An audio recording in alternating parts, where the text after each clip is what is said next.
기도하겠습니다. За залбирцгаая.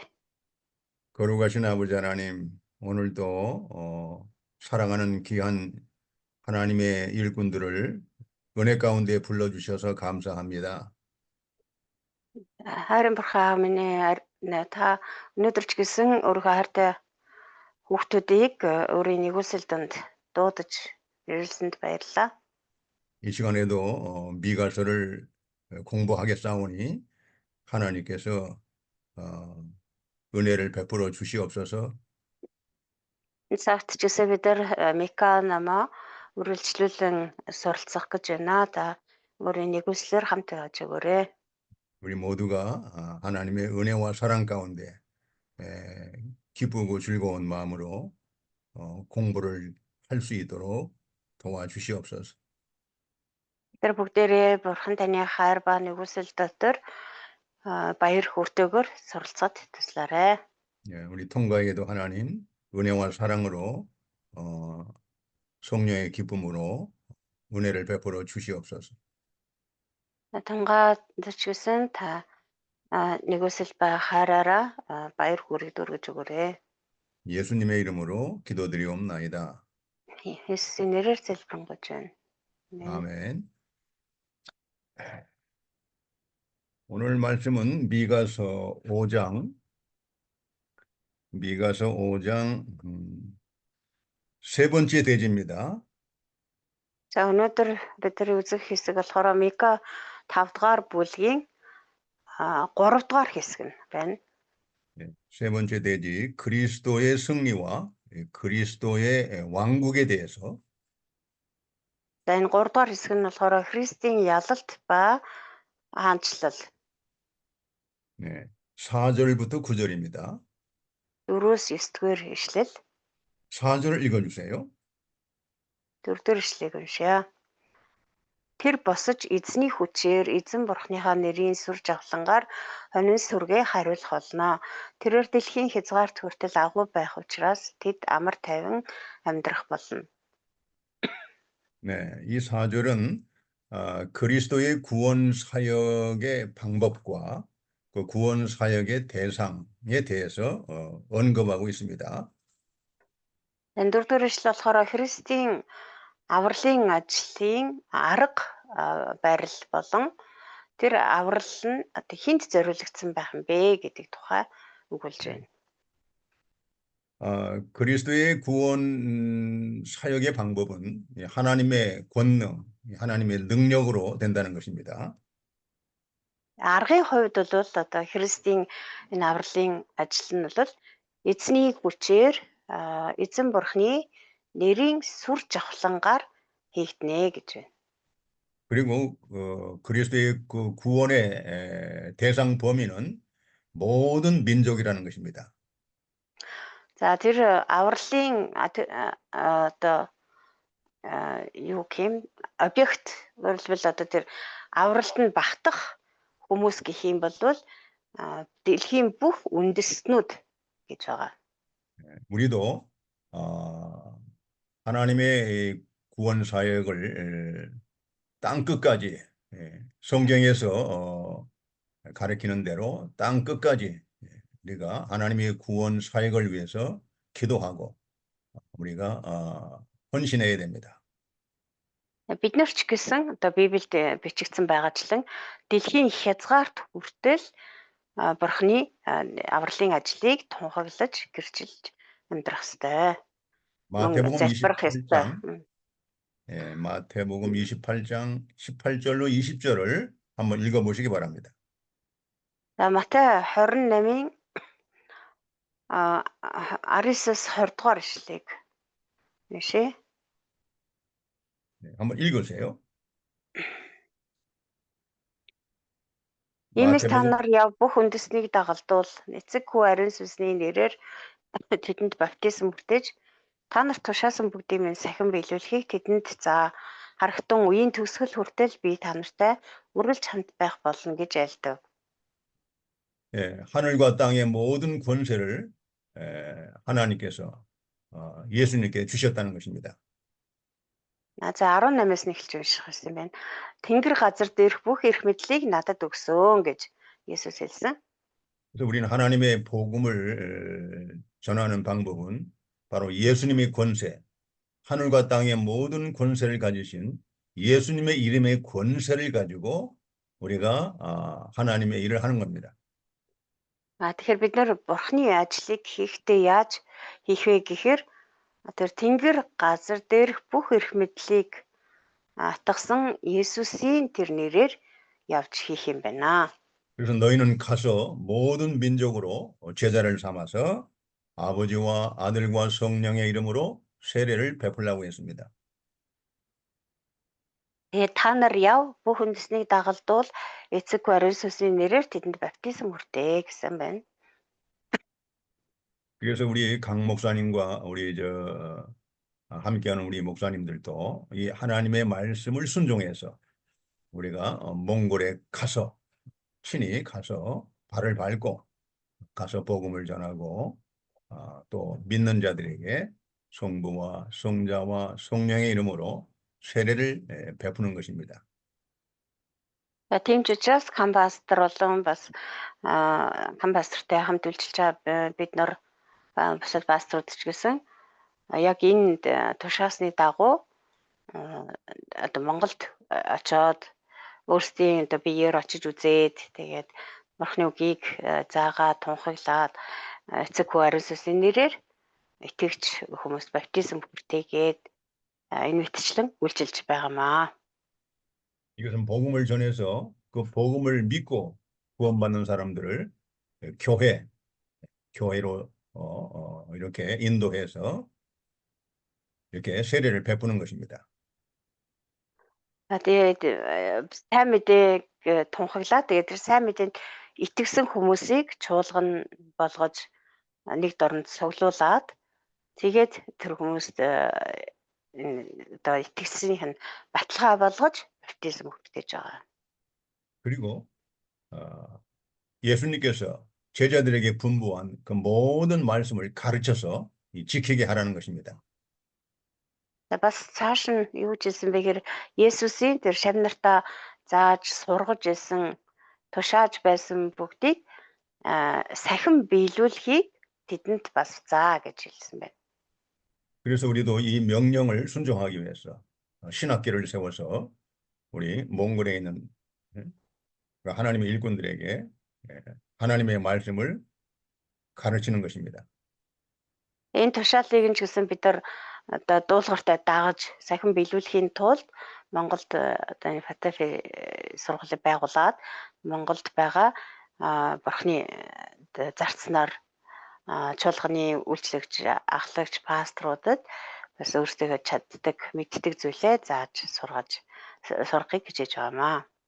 그리고 말씀을 가르치는 그 목적은 그 말씀을 지키라는 것입니다. Тэр Бурхны энэ үгийг ингэж зааж сургаж байгаа зорилго нь бол ерөөсөө тэр Бурхны үгийг сахин биелүүлэхийн тулд юм аа. 우리는 그 말씀을 하나님의 말씀을 지킴으로써 우리가 하나님의 백성인 것을 세상 사람들한테 증거하는 것입니다. Тэр итгэгч бид нар Бурхны тэр тушаасан үгийг тушаал зааврыг нь сахин биелүүлснээрээ энэ дэлхийд бид нар Бурхны ажлыг тунхаглаж харуулж байгаа юм. 그래서 우리는 이 복음 사역을 예수님께서 재림하시는 그날까지 이 세상 끝까지 예수님이 재림하시는 그날까지 우리는 계속해서 중단 없이 이 사역을 수행해 가야 됩니다. Энэ сайн мэдээг дэлгэрүүлэх түгээх энэ ажлыг бол бид нар Есүсийг дахин ирэх хүртэл энэ Матай дээр бичигдсэн маар үеийн төгсгөл хүртэл өөрөлдвөл энэ Есүс Христ дахин ирж энэ дэлхийн төгсгөл ирэх хүртэл бид нэр тасралтгүй зогсолтгүйгээр хийсээр байх ёстой. Бурхны үгийг гэрчилсээр тунхагласаар байх ёстой маа. 그러면 하나님께서 세상 끝날까지 우리와 함께 하신다는 것입니다. Бид нарыг тэгээд явж явах үед Бурхан Есүс бидэртэй үргэлж хамт байх болно гэж амласан байна.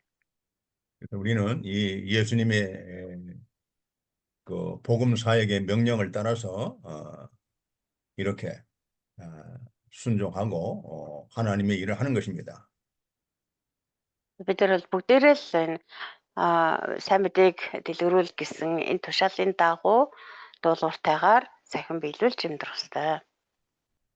미가서 5장 5절을 읽어주시기 바랍니다. За Мика 5-ын 5 дугаар эшлэлийг уншъя. Тэгээд энэхүү нэгэн нь амар тайван байх болно. Ассирчууд газар нутгийг маань эзэлж, бэхлэлтүүд дээр маань гიშгчвээс бид түүний эсрэг 7 хончин 8 удирдагчийг босгох болно. 5절의 본문의 내용은 신약시대 예수 그리스도로 말미암아 교회가 받을 참된 하나님의 평강과 승리를 가리키는 것입니다. За энэ 5 дугаар эшлийн ерөнхий утга санаа нь болохоор чуул Есүс Христээр дамжуулан чуулганы идэлх жинхэнэ амар тайван болон жинхэнэ тэр ялалтыг илэрхийлж байгаамаа. 이 사람은 평강이 될 것이라 했는데 바로 예수 그리스도를 말합니다. Тэгээ хамгийн эхлээд энэхүү нэгэн нь амар тайван байх болно гэж хэлсэн байна. Тэгээ энэхүү нэгэн гэдэг нь болохоор Есүс Христийг хэлж байгаа. 예수 그리스도는 하나님의 택한 백성을 다스리시는 이 평강으로 다스리시는 이 평강의 왕이십니다. Есүс Христос бол Бурхны сонгосон ард түмнийг амар тайвнаар удирддаг, амар тайвны удирдагч юм аа. 우리가 예수님의 말씀을 순종하고 그분의 뜻대로 우리가 나가면 반드시 우리에게 평강을 주십니다. Тэр Есүсийн Христийн үгэнд дуулууртай байж түүний хүслийн дагуу явах юм бол Бурхны амар тайван бидэнд байх болно. 또 본문에 아수르 사람이 나옵니다. 아수르 사람이 본문에 언급이 되어 있습니다.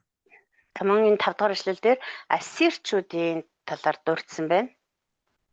아수르 사람은 구약에서 하나님의 백성을 대적하는 그런 세력을 말하고 있습니다. Ассирчүүд гэдэг нь болохоор хуучин гэрээний үед бол Бурхны ард түмнийг үргэлж дайрс довтолж зовоож байсан. Тэр Бурхантай дайсагнагч тэр улс үндэстнүүдийг төлөөлж байгаа үндэстэй юм аа. 아수르 사람이란 신약 시대에 하나님의 교회를 핍박하는 그 모든 악한 세력들을 의미합니다. За тэгээд шинэ гэрээний үед болоод ирэхээр энэ ассирчүүд гэдэг нь бол Бурхны чуулганыг хяхаж хавчдаг, чуулганыг дарамталдаг, чуулганыг эсэргүүцдэг. Тэр чуулганы эсрэг дайсан тэр бүчнүүдийг илэрхийлж байгаа гэж хэлж болно. 아수르 사람은 하나님을 대적하는 세상의 모든 나라들을 예표하는 것입니다. Ерөнхийдөө бол энэ ассирчууд гэдэг маань болохоор Бурхныг эсэргүүцэж Бурхантай тэрсэлддэг энэ дэлхийн бүх тэр хорон муу тэр харанхуй хүчнүүдийг бэлэгддэг. 그러나 이런 핍박하는 세력들, 대적하는 세력들이 아무리 강할지라도 7 목자와 8 군왕을 하나님이 일으켜서 그들을 다 물리치게 해주신다는 겁니다. За тэгээд энэ ассирчууд шиг тийм ээ энэ дэлхийн тэр харанхуй хүч тэр чуулганыг Бурхныг эсэргүүцэж дайсагнадаг тийм хүчнүүд хичнээн одоо их байлаач гэсэн хичнээн хүчтэй байлаач гэсэн Бурхан тэдний эсрэг 7 хончин 8 удирдагчийг босгох болно гэсэн байна. 본문에 나오는 7 목자와 8 군왕은 하나님께서 그 시대마다 하나님의 진리를 지키고 전파하기 위해서 세우시는 경건하고 능력 있는 하나님의 일꾼들을 말하고 있습니다. За энэ гарч байгаа 7 хончин 8 удирдагч гэдэг нь хэнийг хэлж байгаа юм бэ гэхээр Бурхан яг тухайн цаг үед яг тохирсон тийм бурханлаг хүчрхэг удирдагч нарыг гаргаж ирж ирэх болно гэдгийг илэрхийлж байгаа.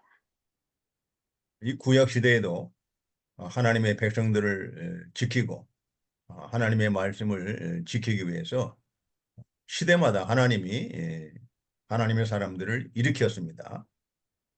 Хуучин гэрээний үед ч гэсэн Бурхан өөрийнхөө үгийг хамгаалахын тулд өөрийнхөө ард түмнийг хамгаалахын тулд яг тухай үед нь тохирсон хүмүүсийг босгож гаргаж ирж байсан.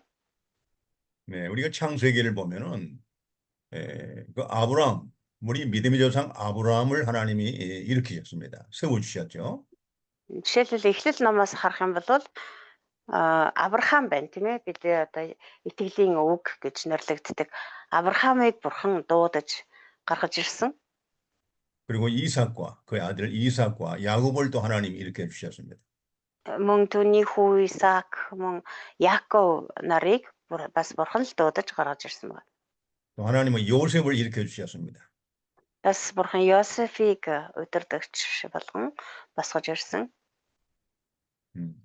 또 하나님은 출애굽기에 보면 모세와 아론을 또 일으켜서 하나님이 대적자들을 물리치게 했습니다.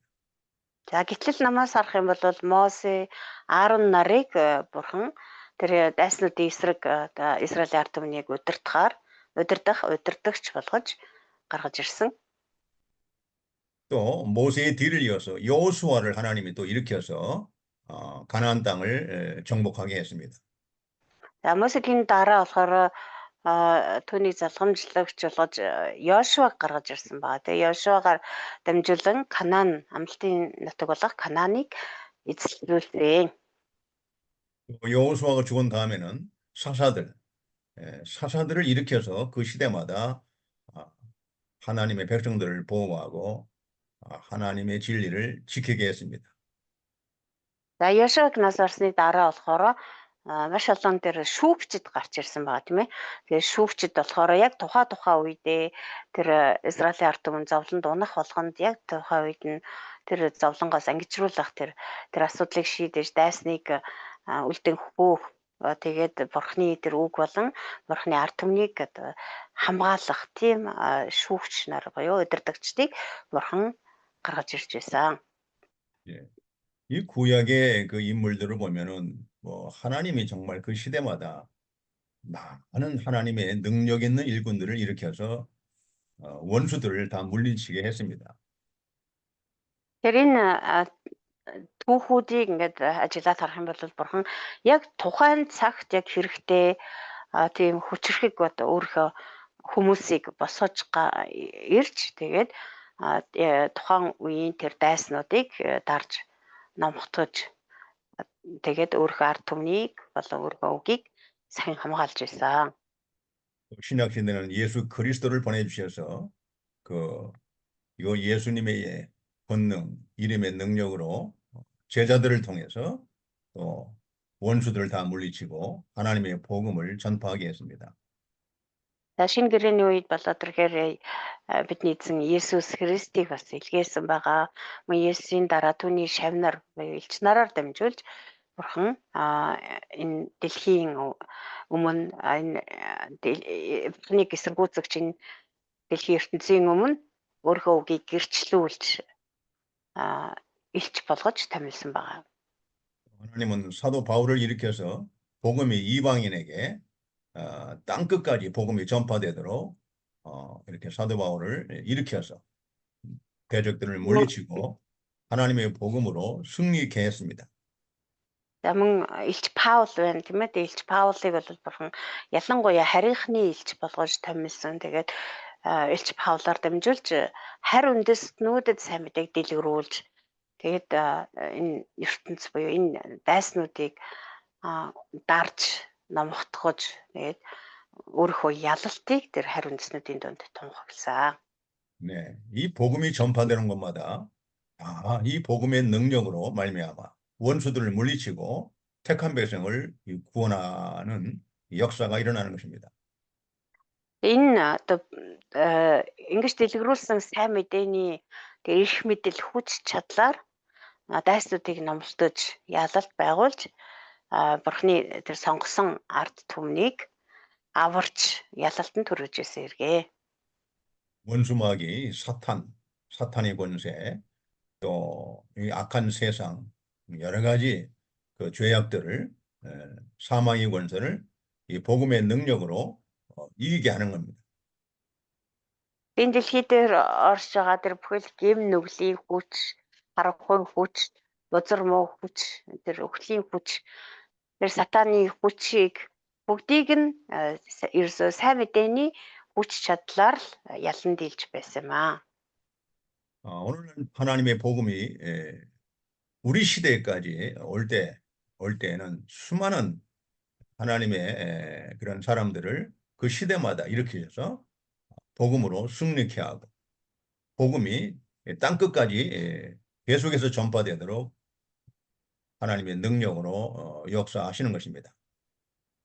Өнөөдөр бидэнд хүртэл одоо сайн мэдээ ингэж дамжиж хурч ирэх хүртэл ингэж цаг үе болгонд үе олон хүмүүсийг бурхан босгон ирж тэднэр дамжуулан эрх мэдэлтэйгээр ажиллаж тэгээд эцэст одоо дэлхийн хязгаар хүртэл газрын хязгаар хүртэл сайн мэдээ түгэн дэлгэрч ялалт байгуулахад удирдсан байгаа. 박 목사님과 우리 목사님들도 그 중에 한 사람들입니다.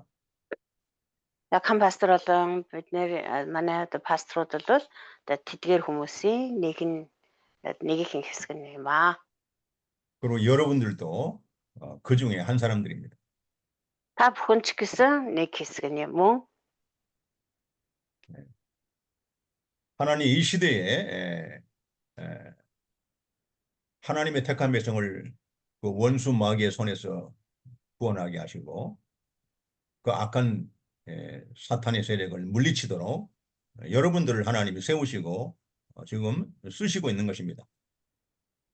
Тэр өнөөгийн энэ цаг үед бурхан та бүхнийг одоо босгож ирж тэр дайсан сатаны гараас өөрхөө сонгосон ард түмнийг авруулж тэгээд бурханы тэр сайн мэдээний эрх мэдэл хүч чадлаар ялан дийлэх удирдагч нар болгож та бүхнийг сонгож дуудсан байна. 그러니까 7 목자와 8 군왕은 바로 하나님이 그 시대마다 세우시는 경건하고 능력 있는 하나님의 종들을 가리키는 것입니다.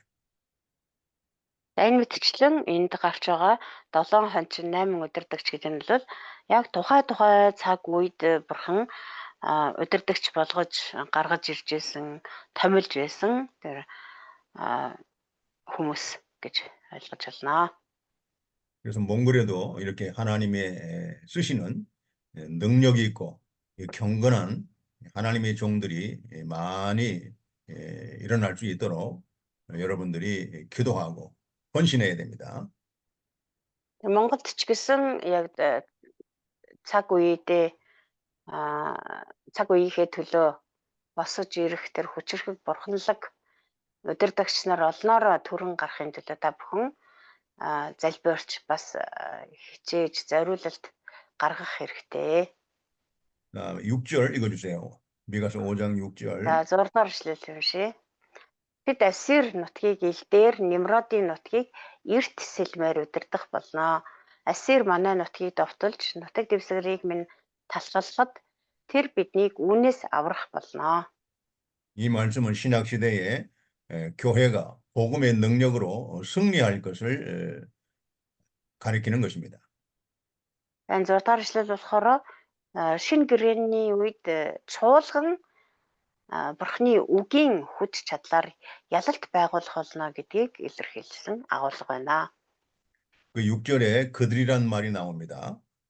그들이. 6 дугаар ишлэлийн хамгийн эхэнд нь тэд гэсэн үг гарч байгаа. 이 그들은 바로 5절에 나오는 7 목자와 8 군왕을 가리키는 것입니다. За энэ тэд гэдэг нь болохоор энэ 5 дугаар ишлэл дээр гарсан 7 хончин 8 удирдагчийг хэлж байгаа. 그리고 여기 아수르 땅, 그다음에 니므롯 땅 이렇게 황폐하게 한다고 했습니다. Тэд энэ Ассир нутгийг илдээр Nimродын нутгийг эрт сэлмээр удирдах болно гэсэн. Одоо Ассир болон Nimродыг тэд одоо цөлмөж тийм ээ устгаж сүйтгэх болно гэсэн утгатай.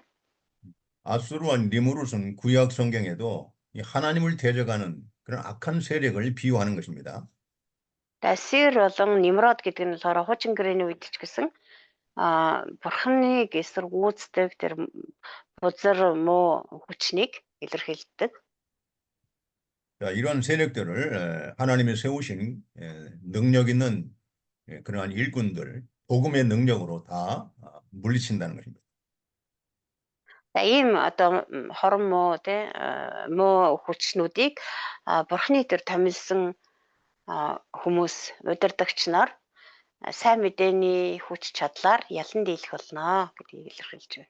그리고 그가 우리를 그에게서 건져 내리라 했습니다. За бас тэр биднийг үүнээс аврах болно гэсэн. 이 그는 바로 예수 그리스도를 가리키는 것입니다. За энэ тэр гэдэг нь болохоор Есүс Христийг хэлж байгаа. 모든 대적들과의 싸움에서 최후의 승리, 완전한 승리는 바로 예수 그리스도께서 하신다는 것입니다. Тэр бүхий л энэ ялалтуудын дундаас одоо хамгийн эцсийн шийдвэрлэх тэр ялалтыг бол Есүс байгуулах юм аа. 모든 대적들과의 싸움에서 완전한 승리를 주시는 분은 바로 예수 그리스도십니다. Бүхий л дайснуудтай хийж байгаа тэмцэлд эцсийн тэр агуу ялалт, эцсийн шийдвэрлэх ялалтыг байгуулагч нь Есүс Христ юм аа. 하나님의 모든 종들은 바로 예수 그리스도의 능력으로 말미암아 우리가 승리를 할 수 있다는 것입니다.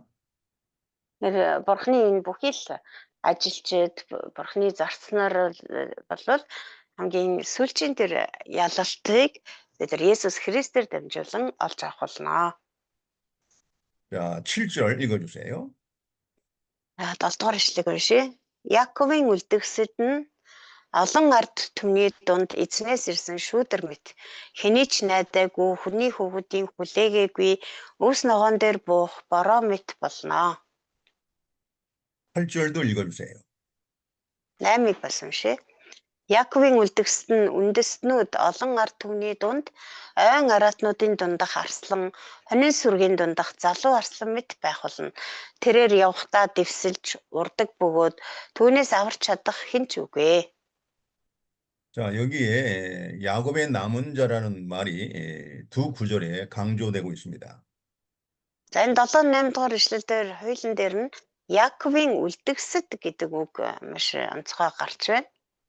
예, 야곱의 남은 자라는 것은 하나님의 택한 백성을 가리키는 것입니다. Яаковын үлдгэсэд гэдэг нь болохоор бурхны сонгосон ард түмнийг хэлж байгаа. 이 본문 7, 8절은 신약 시대 예수 그리스도로 말미암아 구원받는 택한 백성들의 특성을 두 가지로 묘사하고 있습니다.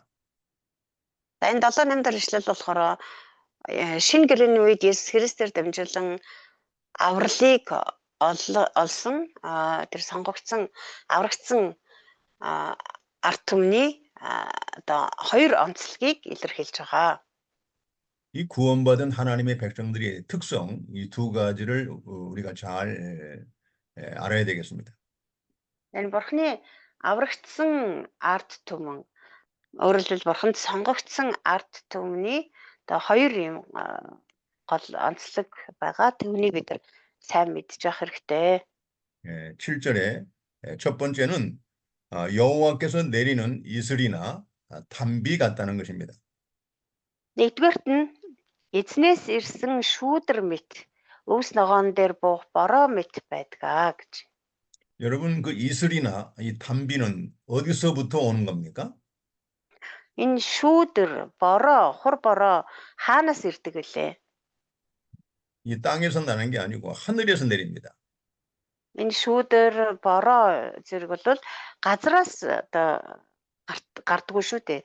Дандаа энэ тэнгэрээс ирдэг. Тэнгэрээс одоо бороо ордог. Тийм ээ? 하나님께서 하늘에서 이슬과 이 단비를 내려서 땅을 이렇게 살게 하고 땅을 살리고 모든 식물을 살리는 것입니다.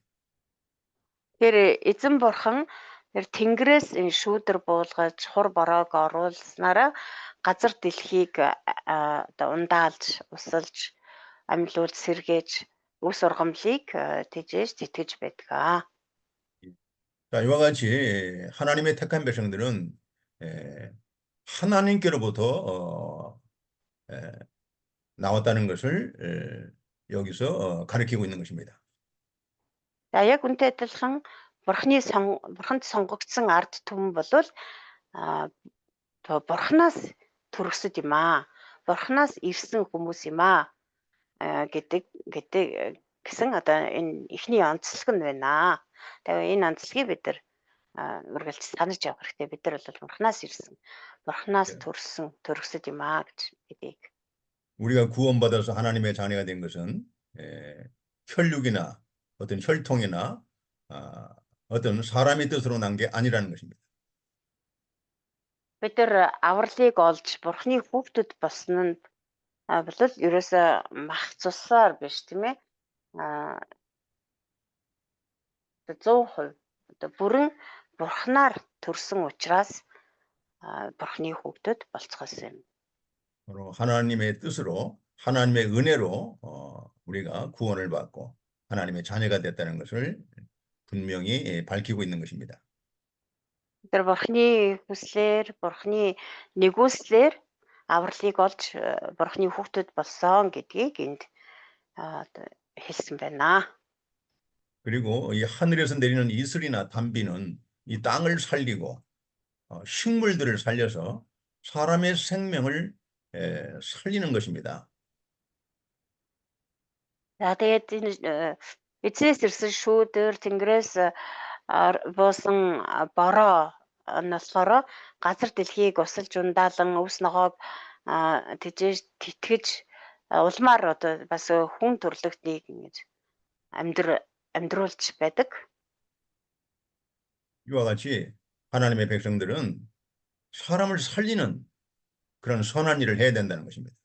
Үүнтэй адилхан бурхны ард түмэн бол одоо бусад хүмүүсийг аварч амьлуулж байдаг тийм амьдралаар амьдрах хэрэгтэй. 예, 하나님의 택한 백성들이 바로 하늘에서 내리는 그 이슬과 이 단비 같다는 것입니다. 그걸 여러분들이 깨닫고 그 사역을 잘 감당해야 됩니다. Тэгээ бурхны ард түмэн, бурханд сонгогдсон, аврагдсан ард түмэн гэдэг бол яг л энэ шүүдэр шиг, тэр хур бороо шиг бусад хүмүүсийг аварч амьлуулж байдаг тийм хүмүүс юм аа гэдгийг бид нар өнөөдөр маш сайн ойлгоод бид нар өөрсдөө ч гэсэн яг л тэгж үйлчилж амьдрах ёстой юм аа. 그래서 이 교회는 바로 하늘에서 내리는 바로 이슬이나 단비와 같다는 것입니다. Тэгэхээр чуулган гэдэг бол яг л энэ тэнгэрээс буудаг шүүдэр хур бороо шиг тийм үүрэгтэй хүмүүсээ гэдгийг бид нар ойлгох хэрэгтэй. 그러니까 이 교회는 어느 지역이든지 어느 나라든지 어느 곳에든지 이 교회가 존재해야 될 그 가치를 설명해 주고 있습니다. Тэгэхээр чуулга энэ ишлэл маань бас цаагаараа энэ чуулган болвол ямар ч улс, ямар ч үндэстэн, ямар ч газар нутаг, одоо ямар ч одоо тэр нийгэм байлаа гэсэн энэ чуулган оршин байх үнцэнтэй гэдгийг илэрхийлсэн ишлэл байна. 여러분의 교회가 이 하늘에서 내리는 이슬과 단비 같은 사람의 생명을 살리고 유익하게 해주는 그러한 역할을 해야 된다는 것입니다. Тэр та бүхний үйлчилж байгаа чуулганч гэсэн өөрийнхөө байгаа тэр газар нутаг дээр өөрийнхөө байгаа тэр орчиндөө хүмүүсийг аварч тэр хүмүүсийн сайн сайхны төлөө сайныг үлддэг тийм үүрэгтэй чуулга юм аа гэдгийг та бүхэн ойлгох хэрэгтэй. 그리고 둘째는 그들은 사람을 기다리지 않는다고 본문에서는 언급하고 있습니다. За хоёрдугаар нь болохоор хоёр дахь одоо тэр нөгөө онцлог шинжийн хэлжин тий. 7 дээр хэлснээр бол хэний ч найдаагүй хүний хүүхдийн хүлээгээгүй гэж байна. 자, 이 하나님의 택한 백성들이 두 번째 특성은 사람을 믿고 의지하는 게 아니라 오직 하나님만 믿고 의지하는 사람들이라는 것입니다. За тэгэхээр бурхны ард түмний хоёр дахь онцлог нь юу байдаг вэ гэхээр ерөөсөө хүнд найддаггүй хүнийг хүлээдэггүй зөвхөн бурханд найдаж бурхныг л хүлээдэг ард түмэн байдаг аа. 그들은 바로 사람의 도움을 기다리지 않고 사람의 도움을 기다리는 것보다는 하나님의 도우심을 기다리는 하나님만 믿고 의지하는 그러한 특성이 있다는 것입니다. Бурхны дэвшээ хүний одоо тэр тусламжийг гордоол тийм ээ. Тэгээ хинээс тусламж ирч бол гэж хүлээдэггүй зөвхөн бурхны тусламж бурхны тэр юунд 그리고 세 번째 특징은 хамгаалтыг хүлээж байдаг, найдаж байдаг. 세 번째 특성은 사자 같다고 했습니다. 세 번째 특성. 예. За энэ хоёр шинж тэмдэг биш юм биш үү? Гурав дахь нь болоод явчлаа. Гурав дахь нь болохоор тэднийг юу гэж хэлсэн бэ гэхээр арслан мэт гэж хэлсэн байна. 예, 8절에 보면 그들은 수풀의 짐승들 중에 사자 같고 했죠. 사자 같다고 했습니다. 8-р эшлэлдэр ойн араатнуудын дундах арслан мэт, хорин сүргийн дундах залуу арслан мэт байх болно гэсэн. 또 젊은 사자 같다고 했습니다. залуу арслан мэт гэсэн. 여러분, 사자는 강한 능력, 강한 힘을 상징합니다. Арслан гэдэг амьтан бол угаасаа одоо хүч чадлыг илэрхийлдэг, бэлэгддэг тийм ээ. 이와 같이 하나님의 택한 백성들의 세 번째 특성은 사자와 같이 강한 능력을 갖고 있다는 것입니다. Тэгэхээр бурханд сонгогдсон, бурхны сонгосон ард түмэн бол яг л энэ арслан мэт, залуу арслан мэт хүч чадалтай байдаг юм аа. 이것은 세상을 이기는 강한 능력이 그들 안에 있다는 것입니다. Өөрөөр хэлбэл энэ дэлхийг ялан дийлэх тийм хүч чадал тэдний дотор байдаг гэсэн. 요한일서 5장 4절을 한번 읽어주세요. 요한일서 5장 4절. нэгдүгээр Иохан 5-ын 4-ыг уншия. 요한일서 5장 4절. нэгдүгээр Иохан 5-ын 4. Тиймээс бурхнаар төрсөн бүхэн ертөнцийг ялдаг бөгөөд ертөнцийг ялсан ялалт нь бидний итгэл болоо. 그렇지. 5장 4절에는 무릇 하나님께로부터 난 자마다 세상을 이기느니라. 세상을 이기는 승리는 이것이니 우리의 믿음이니라고 분명히 밝히고 있습니다. Тиймээс бурхнаар төрсөн бүхэн ертөнцийг ялдаг бөгөөд ертөнцийг ялсан тэр ялалт нь бидний итгэл юм аа гэсэн. 그리고 5절에 보시면 예수께서 하나님의 아들이심을 믿는 자가 아니면 세상을 이기는 자가 누구냐 하고 묻고 있습니다. Дараагийн 5 дугаар эшлэлдэр ч хэлсэн байна. Есүс бол бурхны хүү гэж итгэдэг хүнээс өөр хэн ертөнцийг ялагч байх вэ? 네. 예수께서 하나님의 아들이심을 믿는 자들이 세상을 이기는 능력을 갖고 있다는 것입니다. Өөрөлдвөл Есүс бол бурхны хүү гэж итгэдэг хүмүүс бол ерөөсөө энэ ертөнцийг ялагч нар байдаг юм аа. 또 요한일서 2장 13절을 보세요. Мөн нэгдүгээр Иохан 2-ын 13-ыг уншия. 읽어보세요. нэгдүгээр Иохан 2-ын 13. 2장 13절. Эцгүүдээ эхнээсээ байгаа түүнийг та нар мэдсэн тул би та нарт бичиж байна. Залуусаа та нар ёрын нэгнийг дийлсэн тул би та нарт бичиж байна. 네. 악한 자를 이기는 능력이 있다는 것입니다. 악한 자. За энэ хэлсэн тийм ээ ёрын нэгнийг дийлсэн гэж байна. 이 악한 자가 바로 누구냐면 흉악한 자인데 바로 사탄입니다. За ёрын нэгэн гэдэг бол мэдээж сатаныг хэлж байгаа. 이와 같이 예수 그리스도를 믿는 하나님의 자녀들에게는 세상을 이기는 능력, 사탄 마귀를 이기는 능력이 있다는 것입니다.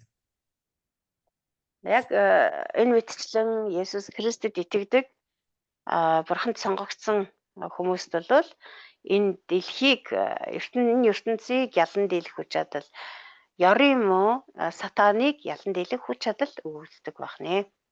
고린도전서 15장 56절과 57절을 읽어주세요.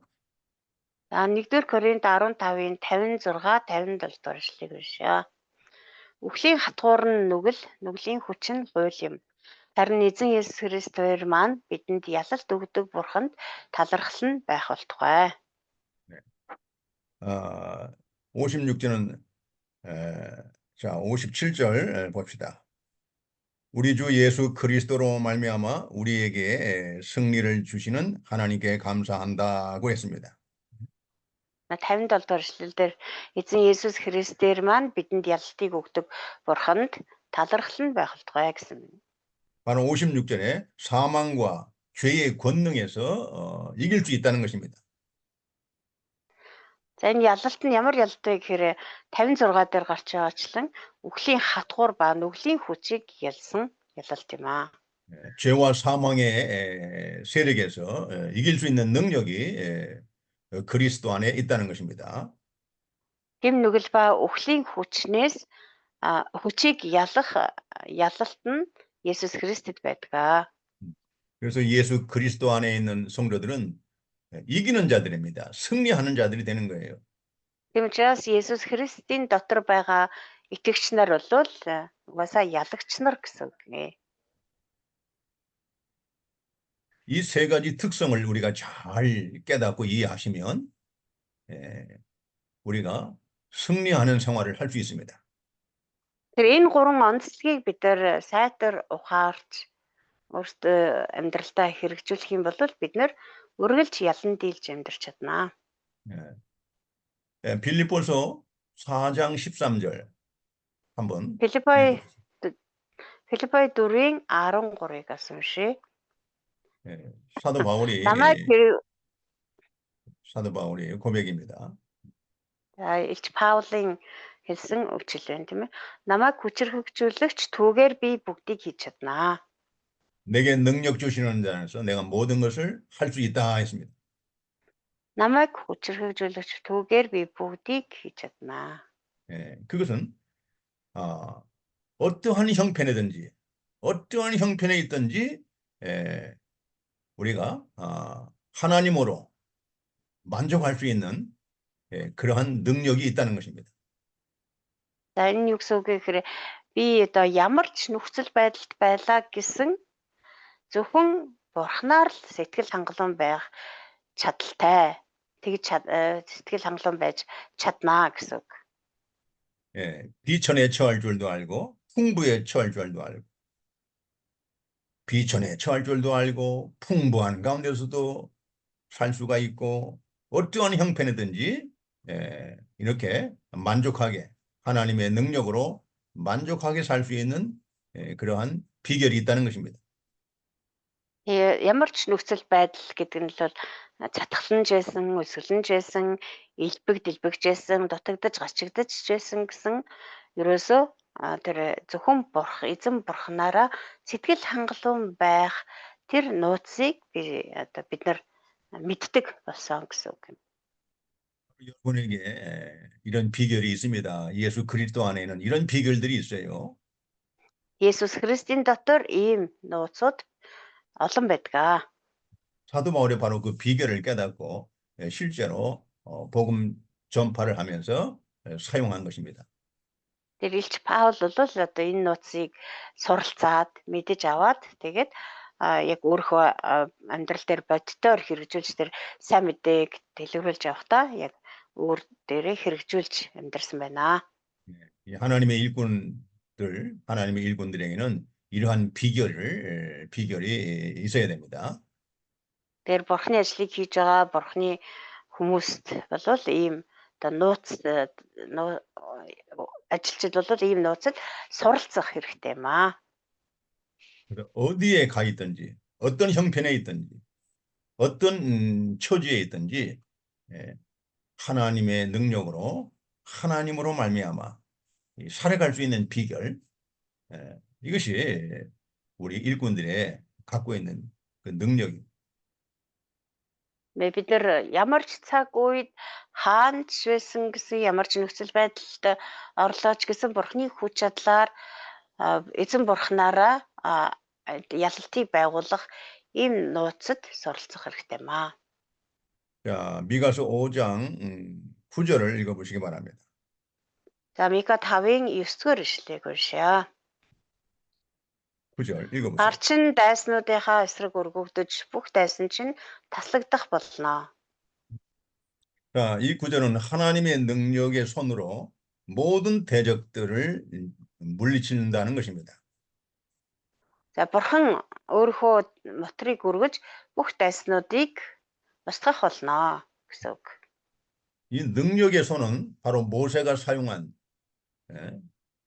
모세의 손에서 나온 능력인데 바로 이 기도하는 손입니다. За энэ Бурханы мотор биш одоо тэр гар чинь өргөгдөхөд тэр дайснуудаа таслан одоо ялан дийлэх болно гэсэн байна. Тэгээ энэ гар гэхээр бид нар хамгийн түрүүнд санаж байгаа зүйл Мосегийн гар байна тийм ээ. Тэр гараа өргөн залбирсан байгаа. Тэр залбирлын хүч түүний гараас гарч исэн. 바로 이 모세의 손, 기도하는 손, 기도하는 능력으로 아말렉, 당시에 이스라엘 백성을 공격하고 대적하던 그 아말렉의 세력들을 다 물리쳤습니다. Тэр энэ Мосегийн залбирлын гар буюу тэр залбирлаас гарсан тэр хүч чадлаар тухайн үеийн одоо Израильчуудын дайсан болох Амалекчуудыг тэд нэр ялж чадсан байгаа. 출애굽기 17장 10절로 11절 읽어보세요. За Гэтэл номын 17-гийн 10-11-ийг уншъя. Мосегийн хэлсэн ёсоор Йошуа үлдэж Амалекийн эсрэг байлдав. Мосе Аарон хуурнаар толгодын орой дээр гарлаа. Мосе гараа өргөхөд Израиль ялж буулгахад нь Амалек ялж байв. 모세가 광야에서 아말렉과의 싸울 때, 전쟁이 일어났을 때 모세가 산에 올라가서 손을 들어 기도했습니다. За тэр зүйлд одоо явж байхдаа Израильчууд Амалекчуудтай тулалдсан байлдсан байгаа. Тэгээ энэ үед Мосе болохоор тэр толгодын орой дээр гараад залбирсан, гараа өргөд залбирсан. 네, 바로 모세가 손을 들면 이스라엘이 이기고 손을 내리면 아말렉이 이겼다고 했습니다. За тэгээ 11 дээр нь Мосег гараа өргөхт нь Израиль ялж исэн, харин гараа буулгахт нь Амалекчууд ялж исэн. 승리의 비결이 바로 기도하는 손입니다. Тэгэхээр эндээс харахад ялалтын нууц зүйл ерөөсөө бас залбирал юм аа. Залбирлын хүчээр ялдаг. 기도하는 교회, 하나님의 능력으로 기도하는 교회들은 세상을 이깁니다. 죄를 이깁니다. 어떠한 형편이든지 다 이길 수가 있습니다. За тэгвэл залбирдаг чуулган. Тэгээ хэрвээ тэр танай чуулган үнэхээр одоо залбиралд шамддаг бол тэр залбирлын хүчээр Бурхны тэр хүч чадлаар энэ дэлхийн ямар ч хүчийг бас гэм нүглийг ялан дийлж чаднаа. 그러나 기도하지 않는 교회는 아무리 교회가 크고 사람이 많고 뭐 여러 가지 재물이 많이 있어도 절대 세상을 이길 수가 없습니다. Харин залбирдаггүй чуулган болвол хичнээн том байшин барилгатай байлаа ч гэсэн хичнээн одоо их одоо санхүү мөнгөтэй байлаа ч гэсэн хичнээн олон итгэжтэй байлаа ч гэсэн энэ ертөнцийн эсрэг байлдаж чадахгүй энэ дэлхийн хизээч ялан дийлж чадахгүй. 자, 미가서 5장 네 번째 대제입니다. За эргээд Мика 5 дугаар бүлгийн 4-р хэсэг. 예, 그리스도의 심판에 대해서 Христийн шүүлтийн тухай 10절로 15절입니다. 10-аас 15. 10절 읽어주세요. 10-р эшлэгийг уншия. Эзэн тунхаглаж байна. Тэр өдөр би та нарын дундаас мордийг чинь тасалж тэрэгнүүдийг чинь устгах болно. 자, 이 본문에서 군마나 병거는 군대의 힘을 가리키는 것입니다. За энд харж байгаа морд болон тэрэгнүүд гэдэг нь болохоор одоо цэрэг армийн хүчийг хэлж байгаа. 네, 이 신약시대 교회는 세상의 군대의 힘을 의지하지 않고 세상의 어떤 재물의 힘이나 이 권력의 힘을 의지하지 않고 오직 하나님만 믿고 의지한다는 것입니다. Шинэ яг шидэё.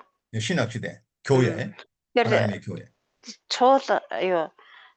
чуулган одоо энэ шин гэрээний үеийн энэ чуулган гэдэг бол ерөөсөө тэр цэргийн хүчинд, зэвсгийн хүчинд альсгуулвал эд мөнгө эд баялаг мөнгөний хүчинд эсвэл одоо тэр эрх мэдлийн хүчинд ерөөсөө итгэж найдах биш зөвхөн эзэн бурхны хүч чадалд найдах ёстой гэдгийг хэлж байна.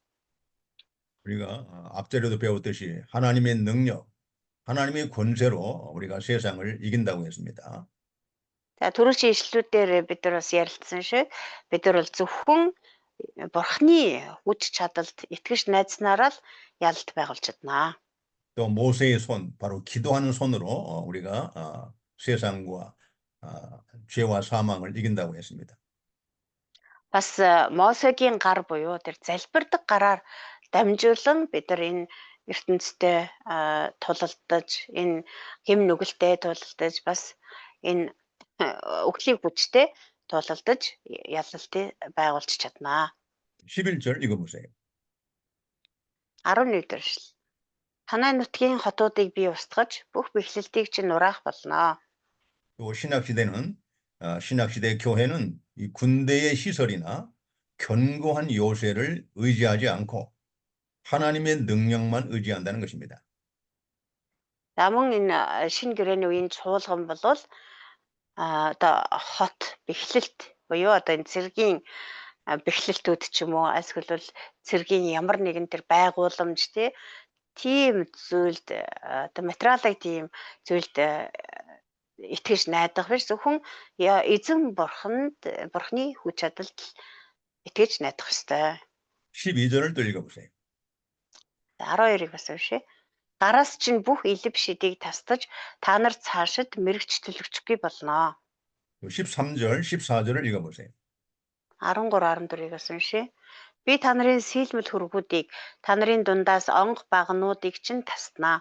Тиймээс та нар цаашид гарынхаа бүтээлд мөрөгхөө болно. Би та нарын дундаас Ашерагийн модон шонг суух татаж хотуудыг чинь устгах болно.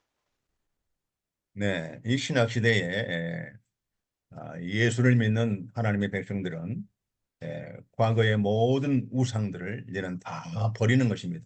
다 내버리는 거예요. Энэ шинэ гэрээний үед Есүс Христэд итгэдэг бүхий л итгэгч нар тэр өмнөх амьдралдаа дахин шүтэж байсан тэр бүхий л зүйлүүд, тэр сэлбэл өргөөд, тэр шүтээнүүдээ бүгдийг хаях ёстой. 이와같이 교회는 미신과 우상을 다 버리고 오직 살아계시고 참되신 하나님만 섬기며 의지한다는 것입니다. Тэр чуулган бол бүхий л тэр одоо мухар сүсгээс ангижирч тэр бүх хуурамч шүтээнүүдээ хайж зөвхөн эзэн бурханд л итгэж найдах ёстой маа. 신약시대의 우상이 뭡니까? Шинэ гэрээний үед одоо энэ шүтээн гэж юуг хэлж болох вэ? 하나님보다 더 사랑하는 거, 하나님보다 더 의지하는 거, 하나님보다 더 소중히 여기는 거, 이런 것들이 이제 우상이 된 겁니다. Бурханаас илүү хайрлаж байгаа, бурханаас илүү үйлчилж байгаа, бурханаас илүү эрхэмлэн дээдэлж байгаа бүхэн бол одоо шүтээн юм аа. 그리고 사도 바울은 골로새에 보면은 탐심이 우상 숭배다라고 분명히 밝히고 있습니다. 골로새. Колосе номон дээр бас Илч Паул хэлэхдээ шунал тачаал ч гэсэн шүтэн мөн гэж хэлсэн байна. 예, 탐심이 우상 숭배다라고 분명히 밝혔습니다. Шунаг сувдаг сэтгэл бол шүтэн юм аа гэж тодорхойлсон.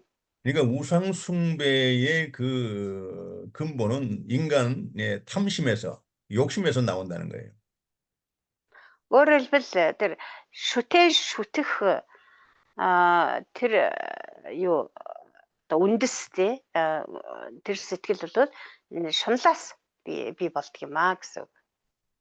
그래서 우리가 우상을 버린다는 것은 이제 내 속에 탐심, 욕심을 버리고 이제는 그 욕심을 따르지 않는 겁니다. 그 욕심을 버리고 이제는 욕심을 따라가지 않고 이제 우리는 하나님의 말씀을 따라가는 거예요. Тэгэхээр шүтэнээ хайна гэдэг чинь нэг ясантай шунлаа хайна гэсэн. Тэр шунаг сэтгэлээ хайна гэсэн. Тэгээд түүний оронд шунлаа дагах биш харин бурхны үгийг дагаж амьдрна гэсэн үг юм. 예, 사도 바울이 우상숭배의 그 근본 원인이, 우상숭배의 그 근본이 바로 사람의 속에 있는 욕심에서 나온 거라고 분명히 밝혔습니다. Тэр Илч Паул ерөөсөө үнийг л хэлсэн ба. Энэ шүтэн шүтэх хамгийн гол шалтгаан болвол ерөөсөө хүний шунлаас үүдэлтэй юм аа. Тийм учраас тэр шунлыг хаях ёстой гэж хэлсэн. 골로새 3장 5절 한번 보죠. 골로새 3장 5절. За Колосе 3-ын 5-ыг уншъя. 읽어보세요. Тиймд та нар газар дээрх эрхтнүүдийг өгвөл энэ нь садар самун бузарвалаа тачаал муу хүсэл шунхаарл болох шүтэн шүтэх явдал юм аа. 바로 이 탐심은 우상숭배라고 분명히 밝히고 있습니다. За энд болохоор шунхаарл гэсэн байна тий. Тэгэхээр энэ шунхаарл болох шүтэн шүтэх явдал юм аа. Өөрөлдөл шүтэн шүтэх гинэ гэдэг чинь одоо шунхаалж байна гэсэн үг. 그러니까 우리는 이 탐심을 따라가면 안 돼요. 탐심을 따라가면 우상 숭배, 우상을 따라가는 것입니다. 이것이. Тэгэхээр бид нар бол ерөөсөө шунлыг дагаж явж болохгүй хан шунлыг дагна гэдэг чинь шүтэнийг дагж байна л гэсэн үг. 자, 그럼 여러분 욕심이 우상 숭배구나. 이 욕심이 우상 숭배. 그래서 욕심을 버리라고 했구나. 그걸 깨달아야 Тэгэхээр бид 됩니다. үргэлж одоо ойлгож ухаарч санаж явах хэрэгтэй. Энэ шүтэн гэдэг чинь ерөөсөө шунлал юм байна. Энэ шунлал дагаж болохгүй юм байна. Шунлал дагах юм бол ерөөсөө шүтэн шүтэх юм байна. 자, 여러분. Тийг ойлгож явах хэрэгтэй. 이스라엘 백성들이 구약 성경에서 우리가 이렇게 성경을 보면 이스라엘 백성들이 하나님의 심판을 받고 하나님의 징벌을 받는 가장 그 중요한 범죄가 뭡니까? За хуучин гэрээний номуудаас гарах юм бол Израильчууд гэж бурхны хаяад, эзэн бурхнаа хаяад, эзэн бурхныг дагахгүй тэгээд одоо өөр бурханд тий шүтээд ингээд явсан. Тэгээд эцэстээ бурхнаас тэр шийтгэлийг хүлээх одоо шийтгүүлж байгаа. Энэ хамгийн гол учир шалтгаан нь юу байсан бэ? 그것이 바로 우상숭배죄입니다. Тэр бол шүтчихсэн. 그런데 신약 시대에 바로 그 우상이 과거에 이스라엘 백성들을 멸망시켰던 그 우상이 사도 바울이 그 우상의 근본을 깨달은 거예요. 바로 인간 속에 있는 탐심이라는 거예요. Тэр хуучин гэрээний үед бол Израильчуудыг одоо тэгж бурхнаар шийтгүүлэхэд хүргэсэн, бурхнаас салахад хүргэсэн гол шалтгаан бол шүтэн шүтэх явдал байсан байна. Тэр тэднийг тэгж одоо бурхнаас шийтгүүлэхэд хүргэсэн тийм ээ. Тэгээд улс орн нь мөхөд хүргэсэн тэр гол шалтгаан болох тэр шүтэн чинь хаанаас ер нь эхлэлтэй ер нь юунаас ингэж болоод гарч ирдэг юм бэ гэдгийг шинэ гэрээний үед Илч Паул тэр одоо яг үндэс урхгийг нь олсон байна. 그리고 야고보서는 또 이 우상숭배가 이 탐심인데 이 탐심이라는 우상숭배를 하게 되면 결과가 어떻다고 분명히 밝히고 있습니다. За тэр нь бол одоо шунал юм аа. Шуналаас л энэ шүтэх явдал гардаг юм байна гэдгийг ойлгосон байгаа. Яаков ном дээр ч гэсэн одоо энэ 다시 말씀해 주실래요? 그 야고보서의 야고보 사도는 네. 더 앞으로 더 나아가서 음, 그 욕심이라는 우상 숭배를 따라가게 되면 음. 결국은 사람이 죄에 빠진다는 것이고, 어, За тэгээд Яаков болохоор одоо энийг бүр цааш нь одоо дэлгэрүүлээ тийм ээ. Энэ шүтгэд хүрэгдэг энэ шунлыг ингээд дагаад яваад ах юм бол ямар үр дагаварт хүргэх вэ гэдгийг бас ойлгосон байна. 그래서 야고보서 1장 14절, 15절 읽어보세요. За Яаков 1-ийн 14, 15 дугаар эшлэлийг уншъя. Харин хүсэл тачаалтаа автаж өдөөгдөх үедээ хүн бүр уруу татагддаг юм аа. Тачаал нь үр тогтоон нүглийг төрүүлдэг, нүгэл нь боловсроод үхлийг гаргадаг ажээ.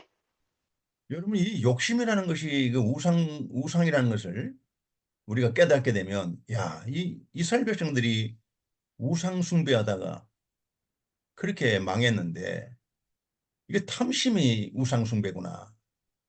그래서 이 탐심을 내가 버리지 못하면, 나도 이 탐심 때문에, 욕심 때문에 죄에 빠지겠구나.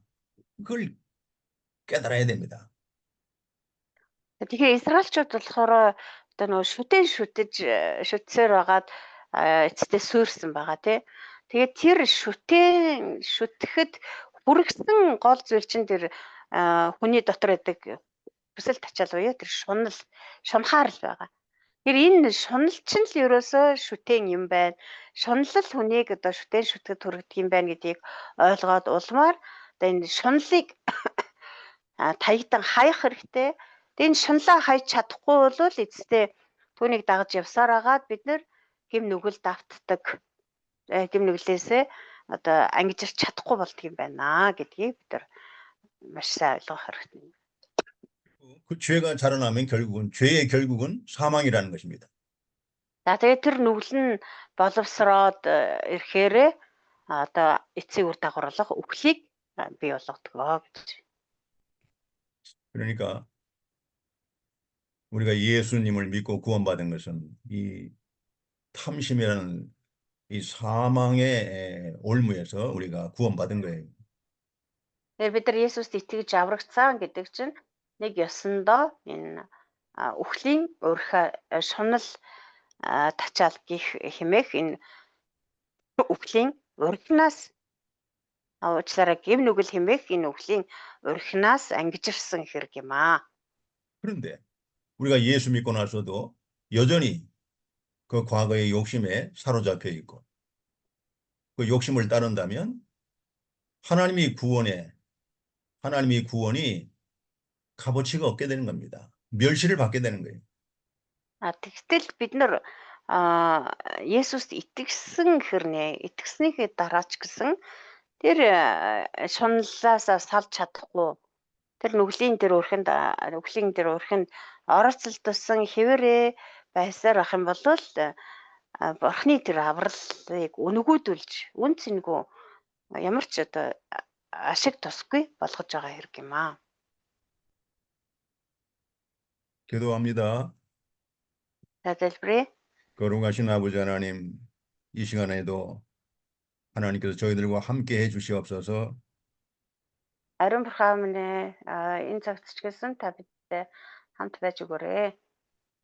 하나님의 말씀을 잘 깨달아서 이 말씀을 가지고 하나님의 능력을 가지고 우리가 하나님의 복음을 잘 전파할 수 있도록 도와주시옵소서. Бид таны үгийг сайн олгож аваад тэгээ таны энэ үгийг бас таны хүч чадлыг аваад таны үгийг цаашид хүч чадалтайгаар эрх мэдлэгээр томхойлоход туслаарай. 이 시대에 하나님이 쓰시는 하나님의 능력 있는 경건한 종들이 되게 해 주시옵소서. Энэ цаг үед эзэн бурхан танд хэрэглэгдсэн таны хүчрхэг бас эрх мэдэлтэй 예수님의 бурханлаг ажилчид болгож өгөөрэй. 예수님의 이름으로 기도드리옵나이다. Есүсийн нэрээр залбирanгуйж байна. 아멘. 아멘. 자, 미가서 5장 15절 읽어보세요. За Мика номынхоо 5-ын 15 дахь эшлэг бишээ. Дуулуургийн 읽어보세요. үндэстнүүдээс би уур хилэнгээр өшөө авнаа. 이제 미가서 5장 마지막 절인데요. 내가 또 진노와 분노로 순종하지 아니한 나라에 갚으리라 하고 분명히 하나님이 이렇게 경고를 하고 있습니다. За Мика 5 дугаар бүлгийн хамгийн сүүлчийн эшлэл байна тийм ээ 15 дахь эшлэл. Дуулуургийн үндэстнүүдээс би уур хилэнгээр өшөө авнаа гэж тодорхойлсон байна. 이 모든 나라들은 그 모든 나라의 그 지도자들은 이 하나님의 말씀을 두려워해야 됩니다. Тэр альва улс үндэстний удирдагч нар тэр улс үндэстэн тэр чигээрээ бурхнаас одоо айж имээдэг байх ёстой. 아수르 구약의 아수르 제국이 그 강대한 아수르 제국이 망하지 않았습니까? Тухайн үед л одоо хамгийн хүчрэг эзэнт гүрэн байсан Ассир улс хүртэл мөхөж сүрсэн байгаа. 또 바벨론 제국이 망했습니다. Бас Вавилоны эзэнт улс ч гэсэн сүрсэн. 또 메데 파사 그 강한 Мөхсөн. 나라도 다 망했어요. Мөн Меде Персийн эзэнт гүрэн гэхмэд хүчрэг улс орнууд бүгд мөхөж сүрсэн. 그 알렉산더 그리스 알렉산더 대왕도 결국은 망하지 않았습니까? Грекийн Александр хаан ч гэсэн байдаг тийм ээ. Тэгээ түүний байгуулсан улс орн ч гэсэн эцэстээ мөхсөн. 그리고 신학 시대 와서 참 그 강한 나라 그 로마 제국도 결국 망하지 않았습니까? Тэгээд шинэ гэрээний үе болоод ирэхээр тухайн үедээ л одоо хамгийн хүчрхэг эзэнт гүрэн байсан Ромын эзэнт гүрэн бас сүрсэн мөхсөн. 이 세상의 모든 나라들은 그 흥하고 망하고 강하고 쇠하는 그것이 하나님의 손에 달려 있다는 것입니다. Тэр энэ дэлхий дээр оршиж байгаа тэр бүхий л улс үндэстнүүдийн сэргэн мандах мөхөх сүрх нь бүгд бурхны моторт байдаг. 그래서 신학 시대에 하나님의 복음을 핍박하고 이 박해하는 나라는 그 세력들은 반드시 망한다는 거예요. Шинэ гэрээний үед бурхны тэр сайн мэдээг хавчиж хяхаж эсэргүүцэж байгаа тэр бүхий л улс үндэстнүүд эцэстээ сүрэх болно. 우리는 하나님을 두려워해야 됩니다. Бид тэр бурхнаас имээдэг байх ёстой. 하나님을 두려워하면 그 악에서 떠날 수가 있어요. Тэр бурхнаас бид тэр айж имээдэг байх юм бол бид тэр бузар муугаас хол байж чадна. 그러나 하나님을 두려워하지 않는 사람들은 끝까지 악을 행하다가 결국은 그 악과 함께 멸망을 당하는 것입니다. Харин бурхнаас айж имээдэггүй хүмүүс бол эцэг хүртэл тэр бузар муугаа үйлдсээр яваад эцэст нь бурхны шийтгэлийг хүртэж өгөж сүрэх болно. 자, 미가서 6장을 공부하겠습니다. За одоо Мика 6 дугаар бүлэг. 미가서 6장은 하나님께서 이스라엘 백성을 책망하시고 징계하심. За 6 дугаар бүлгийн агуулга ерөнхий агуулга нь болохоор бурхан Израилийн ард түмнийг зэмлэж шийтгсэн. 하나님께서 이스라엘 백성을 책망하시고 그 죄를 책망하시고 그 죄에 대해서 징계하신다는 것입니다. Бурхан Израилийн ард түмний гэм нүглийг зэмлэж тэр гэм нүглийнх нь хариуд шийтгсэн ба хэлж байгаа. 이것이 하나님의 공의입니다. 하나님의 공의. Энэ бол Бурхны шударга ёс юм. 하나님의 공의는 하나님의 택한 백성일지라도 죄가 있으면 반드시 그 죄를 책망하고 회개하도록 징계하신다는 것입니다. Бурхны шударга ёс гэдэг бол хичнээн одоо Бурхны ард түмэн байлаа ч гэсэн тэр ард түмний дунд гэм нүгэл байх юм бол тэр гэм нүглийг нь зэмлэж шийтгдэг. Тийм шударга ёс юм аа. 그 죄를 버려야 됩니다. 죄를 버려야 Тиймээс 하나님이 함께 하시고 하나님이 복을 주시는 것입니다. Тиймээс гэм нүглийг хаях хэрэгтэй. Гэм нүглээс ангижрах хэрэгтэй. Тэгжээч тэгэхгүй болвол Бурхан зэмлэх болно. Тэгээ гэм нүглийн төлөө шийдэх болно. 그런데도 이스라엘 백성들은 하나님의 징계를 하는데도 그 죄를 깨닫지 못하고 회개하지 않고 끝까지 불순종하다가 결국은 하나님의 심판을 받게 되는 거죠. Тэгсэн ч гэсэн Израильчууд ерөөсөө үүнийг ойлгохгүй, гэмшихгүй, тэр гэм нүглээсээ салахгүй, хаяхгүй байсан. Тэгэд эцэстээ одоо Бурханд зэмлүүлж Бурханы шийтгэлийг хүлээхэд хүрсэн. 자, 미가서 6장 대지를 말씀드리겠습니다. За Мика 6 дугаар бүлгийн сэдвүүдийг хэлье. 첫 번째 대지, Нэгдүгürt нь 과거에 받은 하나님의 은혜를 기억하고 잊지 말라고 합니다.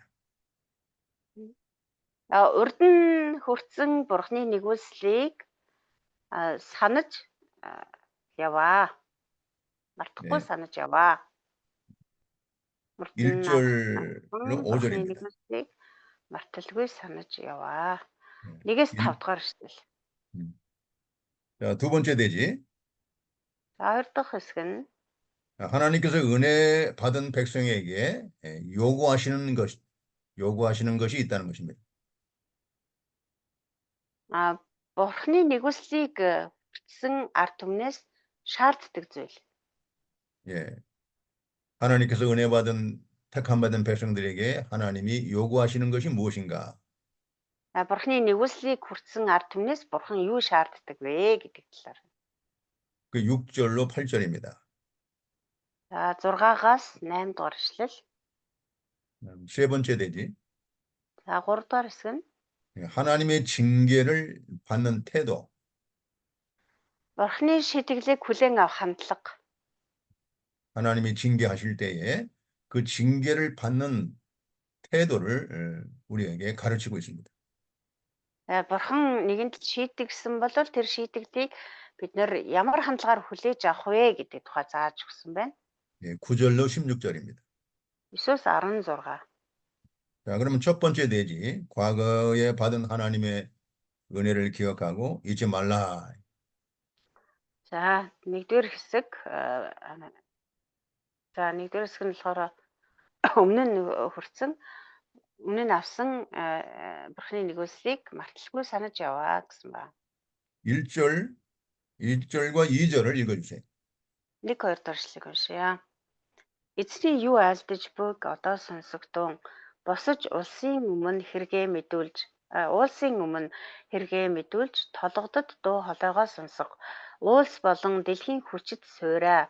Эзэн ард түмнийхээ эсрэг заргатай тул эзний заргыг сонсогдун тэрээр Израильтай заргалдах болно.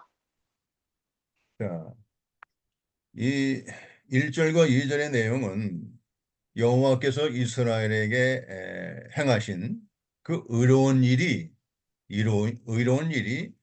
확실함을 증언하기 위해서 산을 또 견고한 지대를 이 증인으로 삼는다는 것입니다.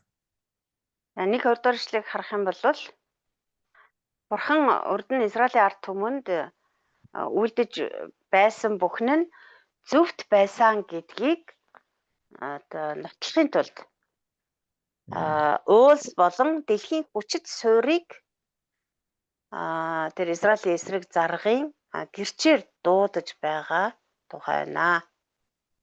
이 구약 성경에는 이렇게 여러 차례 하나님의 말씀을 하늘과 또 땅이나 이 산을 통해서 비유적으로 이렇게 말하고 있습니다.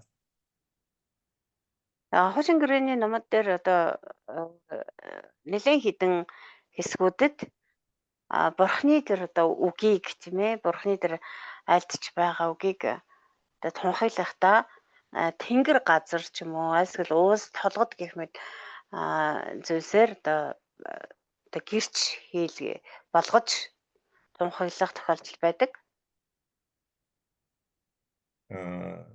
왜냐하면은 그만큼 이스라엘 백성들이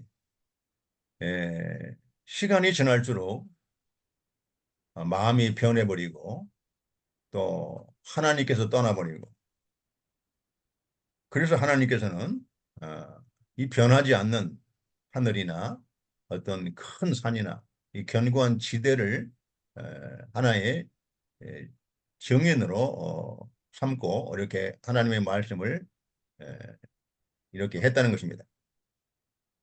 Яг тэгвэл Израилийн ард түмнүүд зүрх сэтгэл бол маш амархан одоо урваж хөрөвдөг. Тэгэл дорхнол бурхныг мартчихдаг, бурхныг хаятдаг. Тэгээ бурхан ч гэсэн тэр ард түмний дундаас ингээ явж салж явж одж исэн тийм үед байгаа. Харин тийм учраас бурхан тэдний эсрэг заргалдахдаа тэгээ тэдний сэтгэл шиг тэгэж амархан хувраад өөрчлөгдөд байдгүй уулс ч юм уу газар тэнгэр ч юм уу эсвэл тийм хүчрхэг дэлхийн хүчрхэг суур гэх мэт зүйлсийг гэрчээ болгож үгээ тунхагладаг байсан. 이것이 하나님의 말씀은 옛날이나 지금이나 또 미래에도 영원히 변치 않고 그 말씀대로 그대로 성취하신다는 것입니다. Энэ одоо ямар утгыг илэрхийлж байгаа вэ гэхээр бурхны үг бол урд нь ч одоо ч ирээдүйд ч хэвээрээ нэг л янзаараа хизээч хувирч өөрчлөгддөггүй. Тийм хизээч хувиршгүй тийм үг байдгаа гэдгийг илэрхийлдэг. 사람들은 시간이 지나면 쉽게 잊어버리고 또 그 말씀을 이렇게 잘못되게 그릇되게 이렇게 해석해버리고 또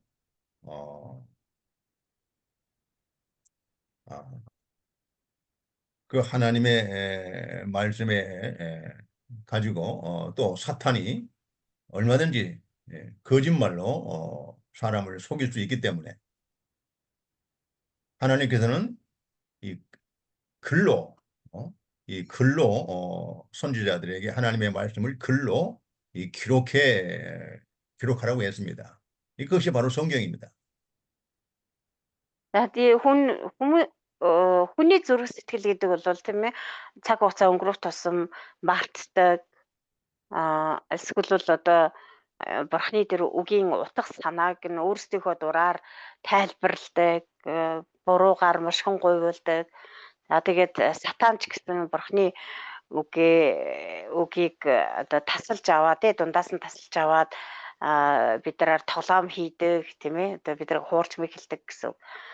За харин бурхан болохоор одоо тэгүүлэхгүй тулд тийм биш байгаасай энэ бурхны үнний үг хизээд одоо яг хувиршгүй энэ чигээрээ мөнхөд байгаасай гэсэндээ иш үзүүлэгчдэрээ дамжуулан өөрийнхөө үгийг бичиж тэмдэглүүлж үлдээсэн байгаа. Тэр нь болохоор одоо ингээ Библи байгаамаа. 여러분도 하나님의 이 뜻을 이해가 되죠? 하나님의 이렇게 하시는 뜻을 여러분도 충분히 이해가 될 겁니다. Тэр бурхан одоо ингэх болсон шалтгаан тийм ээ одоо цаад утга учрыг одоо та бүхэн бол хангалттай сайн ойлгож байгаа хаа гэж бодож байна. 이 사람의 마음이 이렇게 부패하고 타락하면 하나님의 말씀을 거짓되게 사용하고 이 말씀을 왜곡시켜버리고 그렇기 때문에 하나님은 그 말씀을 영원히 보존하기 위해서 이렇게 글로 기록을 그 시대마다 하게 한 것입니다. Тэр хүний зүрх сэтгэл ялдарч завхрах тусмаа Бурхны үгийг мушгин гуйвалдаг, буруугаар ашигладаг. Тийм учраас Бурхан тийм байлгахгүй тулд өөрийнхөө үнний үгийг үрд мөнхөд үнэн хിവэр нь байлгахын тулд Бурхан ингэж өөрийнхөө үнэнч зарцнаараа дамжуулан бичиж тэмдэглэж үлдээсэн байна. 그래서 하나님의 말씀이 영원히 불변하다는 것을 증거하는 것이고 반드시 그 말씀대로 하나님이 성취하신다는 것을 보여주는 겁니다. Тэгээ Бурхны үг бол хизээч хувиршгүй үнний үг юм гэдгийг нотлон харуулж тэгээ Бурхан тэр айлдсан үгийнхээ дагуу бүгдийг яг ёсчлон биелүүлдэг гэдгийг гэрчлэхийн тулд энэхүү хадгалж үлдээсэн байна. 여호수아 24장 26절로 27절 한번 읽어주세요. 여호수아 24장 За Яшуа намын 24-ийн 26 27 дахь ишлэгийг уншъя. Яшуа 26 эдгээр үгийг Бурхны хуулийн номд бичээд том чулуу аван түүнийг эзний ариун газрын дэргэд байх царс модондоор байрлуулав. Яшуа бүх ард олонд харагтун энэ чулуу бидэнд гэрч болог. Учир нь та бидэнд айлдсан эзний бүх үгийг энэ чулуу сонссон. Та нар өөрсдийн Бурханаас урвах аваас энэ нь та нарыг буруутгах гэрч болог гэв. 여러분 여호수아도 하나님의 말씀을 여호수아도 율법책에 기록을 했다고 했습니다. За энд ч гэсэн Йошуа Бурхны хэлсэн үгийг хуулийн номд бичсэн гэж байна. 또 그 증거를 삼기 위해서 큰 돌을 세워서 그 돌에다가 하나님의 말씀을 이렇게 새겼다는 것입니다. За тэгээд үүнийхээ гэрч болгож том чулуу аваад тэр чулуун дээрээ тэр чулууга гэрч болгож тэр царс модондоор байрлуулсан гэж. 예. 자, 여호수아가 하나님의 말씀을 받아가지고 율법책에 기록하고 그 증거로 사람들 앞에서 큰 돌을 세운 거예요. 이 돌이 증거가 될 것이다. За Бурхны үгийг Йошуа сонсоо тэрийг зөвөр л сонсоод өнгөрөх биш хуулийн номод бичсэн гэж байгаа. Тэгээд яг ингэж би Бурханаас үг аваад яг тэрийг ингэж хуулийн номд бичлээ шүү гэдгийг одоо баталж түүнийг гэрч болгож том чулууг тэнд байрлуулсан.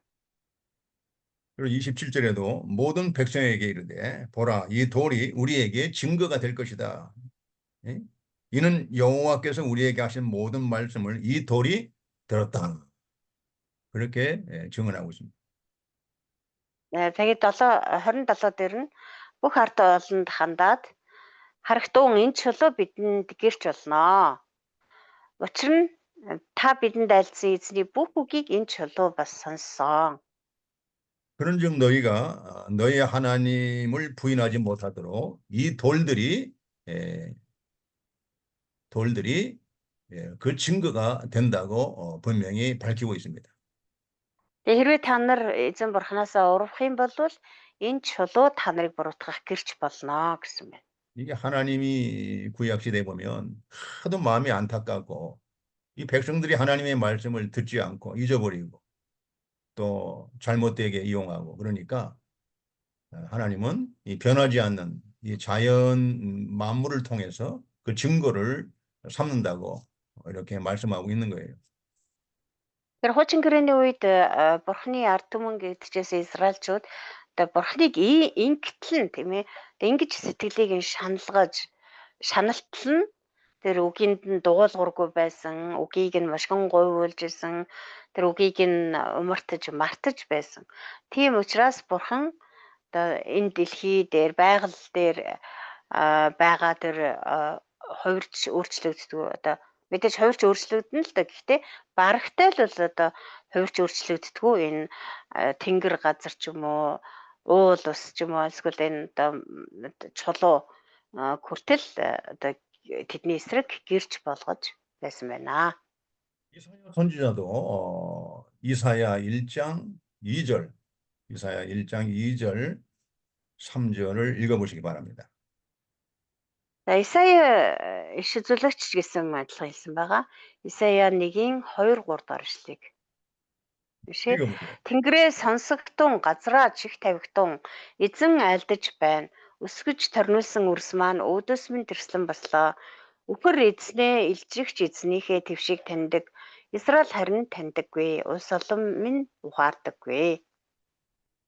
자, 여러분 어떻습니까?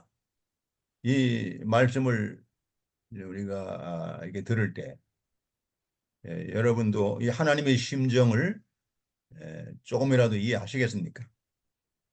Исаягийн энэ үгийг сонсоод та нарт ямар санагдаж байна вэ? Үнэхээр одоо эзэн бурхны зүрх сэтгэл ямар их одоо шаналж өвдөж байсныг жоохон ч гэсэн ойлгож байна уу?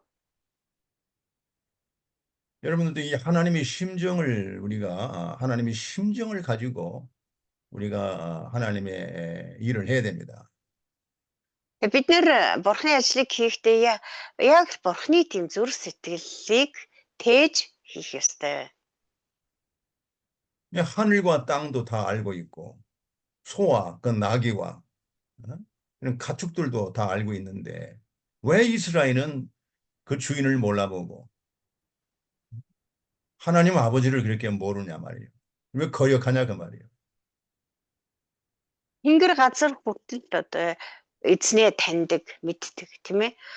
Тэгээд үхэр элжиг хүртэл эзнийхээ твшийг таньдаг, мэддэг байтал Израиль харин эзэн бурхнаа таньдаггүй. Улс орн нь бурхны тэр сонгосон улс орн нь ухаарч чаддаггүй гэж. 그래서 이 깨닫지 못하는 사람은 멸망하는 짐승과 같다라는 말씀이 성경에 나와 있습니다. Тэгээ бурхан аавыгаач таньдаггүй гэсэн ба. Тэгээд ухаардаггүй тий арт түмэн болвол мөвтгиймаа гэж Библиэлд хүртэл хэлсэн байгаа. 그게 어디에 나와 있을까요? Ямар ишлэл дээр байгаа вэ тэр? 그 다윗이 시편에 기록을 했는데요. Дуулал номон дээр Давид хэлсэн байдаг. 시편 49편 그 2절 한번 Дуулал 49-ийн 2. 읽어보세요. 49편 2절? 네, 49편 20절. 49 20 юм байна шүү. 20절. Үн хүндтэй ч үл ухаарах хүмүүн бол үхэж мөхөх адуустай адилаа. 사람이 존귀에 처하나 이 깨닫지 못하는 사람은 멸망하는 짐승과 같다라고 분명히 기록하고 있습니다. За үн хүндтэй гэдэг нь болохоор одоо тийм хичнээн одоо эхэстэйдс язгууртан тийм хүндэт хүн байлаа ч гэсэн ухаарч чаддаггүй, ухаарч ойлгодоггүй хүн бол үхэж мөхөх адуустай адилах юм аа гэсэн байна. 예, 몽골어는 어떻게 번역이 됐어요? 똑같아요. 똑같아요? 잘 번역이 됐네요. 자, 우리가 이게 하나님의 말씀을 들으면 우리가 하나님의 마음을 알게 되는 겁니다. 하나님이 이렇게 안타까워해가지고 하나님의 백성들이 깨닫지 못하니까, 알지 못하니까, 알게 하려고, 깨닫게 하려고 그렇게 하나님이 애를 쓰시는 겁니다. Бурхны үгийг уншаад үзэх юм бол бид нар Бурхны дээр зүрх сэтгэлийг маш сайн ойлгож чаднаа. Тэгээ бид нар ойлгохгүй, ухаарахгүй байгаа учраас Бурхан биднэрт ойлгуулах гэж, ухааруулах гэж ингэж их шаналдаг юм байна гэдгийг бид нар ойлгодог.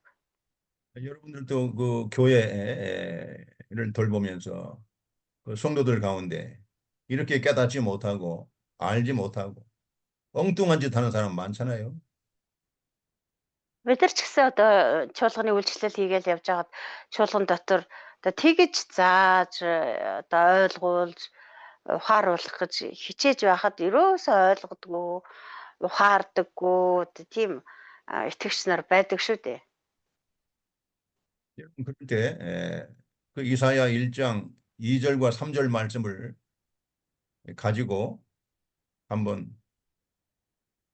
그 말씀으로 한번 그 말씀으로 한번 선포해 보세요. Тийм үед та нар түрүү уншсан Исая 1-ийн 2 3 дугаар ишлэлийг нэг сайн тунхаглаад үзээрэй. 그 사람에게 예, 깨닫지 못하는 사람에게 선포하라고요? 그렇지. 예, 그렇지. Тэр нөө ойлгож өгөхгүй байгаа, ухаарч өгөхгүй байгаа тэр хүн одоо итгэгч нартаа энэ үгийг ингээд тунхаглаад үзээрэй гэж. 여러분 우리도 이참 하나님의 자녀들이 좀 하나님을 알 수 있도록 하나님의 뜻을 깨달을 수 있도록 우리가 이 안타까운 마음을 가지고 기도하면서 그들을 잘 인도해야 됩니다. Тэр бурхны тэр хүүхдүүдэд ойлгож ухаарахгүй байна гэд хаях биш бид нар аль болох одоо бурхны тэр үнэн үгийг яг үнэн зөвөр нь ойлгож ухаардаг болгохын төлөө бид нар бас л бурхантай адилхан тийм шаналсан зүрх сэтгэлээр хичээж зааж сургаж тэгээ бас залбирах хэрэгтэй юм аа. 미가서 6장 3절 미가서 6장 3절 읽어주세요. За Мика 6-гийн 3-ыг уншъя. Ард түмэн минь ээ би та нарт юу хийсэн юм бэ? Би та нарыг яаж ядраасан юм бэ? Надад хариулагтун. 자, 이 3절부터는 하나님이 이스라엘 백성들에 대해서 변론하시는 내용이 나옵니다. За энэ 3 дугаар ишлээс эхлээд юу гарч байгаа вэ гэхээр Бурхан Израилийн ард түмний өмнө одоо өөрийгөө өмгөөлж байгаа агуулгууд гарч байна. 이 첫 번째 변론 내용이 3절입니다. За тэг хамгийн ихний өмгөөлөл нь болохоор энэ 3 дугаар ишлэлээ. 하나님께서 이르시기를 내 백성아, 내 백성아, 내가 무엇을 네게 행하였으면 무슨 일로 너를 괴롭게 하였느냐? 너는 내게 증언해봐라. 하나님이 이렇게 변론하시는 거예요. За ард түмэн минь ээ. Өөрөлдөл миний ард түмэн би та нарт юу нь юу хийчихсэн бэ? Би одоо та нарыг яачихсан юм бэ, тий? Тэгээд та нарыг би яаж ядраасан юм бэ? Та нар надад нэг хариулаад өгөөч ээ. 하나님께서 그동안 이스라엘 백성에게 잘못한 것이 있느냐? 손해 준 일이 있느냐? Өнгөрсөн хугацаанд Бурхан Израильчуудад буруу зүйл хийж исэн гэж үү? Тэднийг хохироосон удаа би билүү? 이스라엘 백성이 깨닫지 못하고 알지 못하니까 그리고 우상을 숭배하고 하나님을 멀리하고 하나님을 이렇게 떠나니까 내가 그동안 너희들에게 손해 준 일이 있느냐? 너희들한테 해를 끼친 것이 있느냐? 만약에 있다면 그 증거를 대보라. Израильчууд одоо хичнээн одоо ойлгох гэж ч ойлгохгүй, ухаарахгүй. Тэгэл Бурханы үгийг мушгиж гойвуулаад эсвэл тэгээд бүр хаяал эзэн Бурханаасаа холдож хүндэрүүл гим нүгэлт автаал хурамч шүтэл ингээд байхаар Бурхан бүр арга ядсандаа би ер нь та нарт юу хийсэн юм бэ? Би та нарыг ер нь яачихсан юм бэ? Би та нарыг яаж ядрааж, яаж хохируулчихсан юм бэ?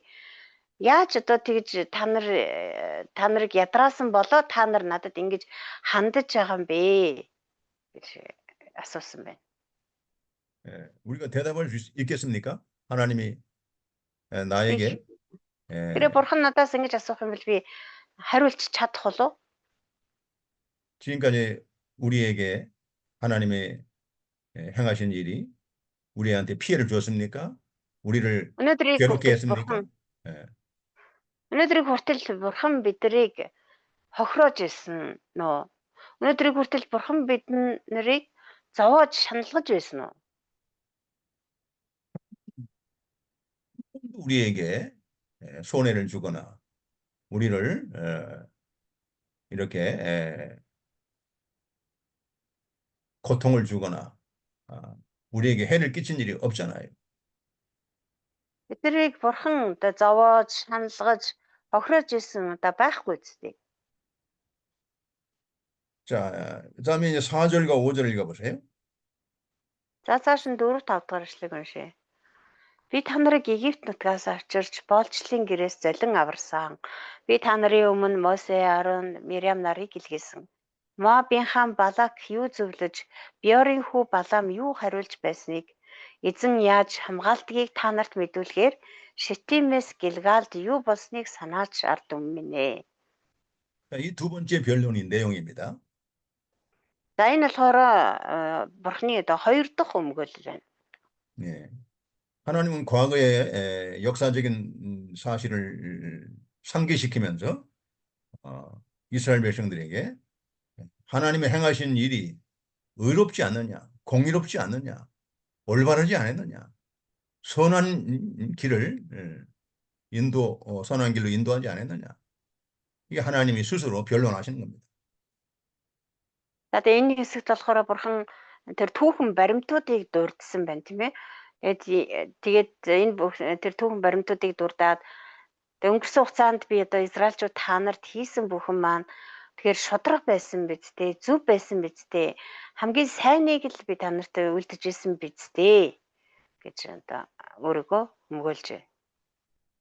하나님이 이스라엘 백성을 애굽에서 구원하시는데 어떻게 구원하셨습니까? 좀 기억해 보라는 거예요. Бурхан Израильчуудыг Египтээс авчирсан тийм үү? Египтээс чөлөөлж гаргасан. Тэгэхдээ яаж та нарыг тэндээс удирдах дагуулж гаргасан бэлээ гэдгийг та нар санаач ээ. 이스라엘 백성이 스스로 바로의 손에서 스스로 나올 수가 있습니까? Тухайн үед Израильчууд өөрсдөө одоо тэр фараоны савраас мултарч чадах байсан билүү? 절대로 나올 수가 없죠. Хизээч чадахгүй байсан. 근데 하나님께서 아브라함과 이삭과 야곱에게 언약하신 대로 그 자손들을 그 언약을 기억하시고 바로의 손에서 애굽의 종살이에서 구원해 주신 것입니다. Харин бурхан тэдний өвөг дээдэс болох Авраам, Исаак, Яаковт амласныхаа дагуу тэр амлалтаа санаад тэр фараоны савраас Египтийн болчлоос тэднийг чөлөөлж аварсан байна. 땅까지 인도하시기 위해서 광야 40년 동안에 그 이스라엘 백성을 어떻게 하나님이 돌보시고 인도해 주셨습니까? Бас тэр 40 жил цөлөөр тэнүүчилж амьдрах үед нь бурхан тэднийг яаж хамгаалж, яаж тэднийг аварч тэр цөлийн амьдралын туршид тижээж хангаж байсан бэлээ. 우리가 모세오경을 보게 되면 모세가 얼마나 자세하게 잘 기록해 놓았습니까? Мосегийн бичсэн 5 номыг уншаад үзэх юм бол энэ талаар Мосе ямар тодорхой бичиж тэмдэглэж үлдээсэн бэлээ. 네. 앞으로 이스라엘 백성들이 하나님이 구원해 주신 은혜와 하나님이 돌봐 주신 그 모든 은혜를 잊어버리지 않도록 성경에 다 모세를 통해서 기록을 하게 한 겁니다. И бурхан тэр Израилийн ард түмэнд хийж өгсөн тэр агуу гайхалтай зүйлсээ тэр Израилийн ард түмнийг хэрхэн аварсан, хэрхэн хамгаалсан тэр түүхийг хойч үеийн бүх мартаасаа гэсэндээ Мосехоор дамжуулж бурхан бүгдийг нэггүй бичүүлсэн. 근데 성경을 읽지도 않고 성경을 읽어도 믿지도 않고 순종하지도 않습니다. Тэгэл ард түмэн яасан гэхээр Библийг уншдаггүй, уншаад ч ойлгодгүй, бас итгэдэггүй байсан. 그 이스라엘 백성들이 왜 그럴까요? 그 우상의 미혹을 받아가지고 이 탐심, 욕심에 미혹받아서. Израильчууд яагаад тийм болсон бэ? Тэр бол одоо тэр хуурамч шүтээнд төөрөлдөө, нүдэн сохроод тэгээд тэр шунал тачаалынхаа хүлээсэнд автаад тийм болсон. 그래서 하나님께서는 모세, 아론, 미리암을 하나님이 지도자로 세우셔서 그 이스라엘 백성을 가나안 땅까지 그 인도하는데 하나님이 이렇게 사용해 주지 않았습니까? Тэгээс бурхан Мосе, Аарон, Мириам нарыг тэднэрт илгээж тэднийг удирдагч болгоод тэгээд тэр Израилийн ард түмнийг амлалтын нутаг болох Канаан руу удирдан дагуулсан байна. 여러분 여기 본문에 보면 시딤에서 길갈까지의 일을 기억하라고 이렇게 말하고 있습니다. Энэ 5 дугаар ишлэлийн төгсгөлд харах юм бол Шитимээс Гэлгал хүртэл юу болсныг санаач ард түмэн гэсэн байна. 시딤은 그 요단 동편에 있는 지방입니다. За Шитим нь болохоор Йордан гол мөрний зүүн эрэгт байдаг газар. 이스라엘 백성이 이 가나안 땅으로 들어가기 전에 마지막으로 이렇게 진을 치고 주둔했던 장소입니다. Израильчууд Йордан голыг гаталж Канаан руу орохын өмнө хамгийн сүүлчийн удаа буудаллаж хуаргнасан газар бол энэ Шитим байгаамаа. 광야 40년 동안에 수많은 곳에서 진을 치고 주둔했는데 이 광야 마지막 진을 친 곳이 바로 시딤입니다. Тэгэхээр 40 жилийн турш Израильчууд тэр цөлөөр тэнүүчилж байхдаа тоо томшгүй олон удаа буудаллаж, тоо томшгүй одоо хуарангаа барьж буудаллаж байсан тийм үү.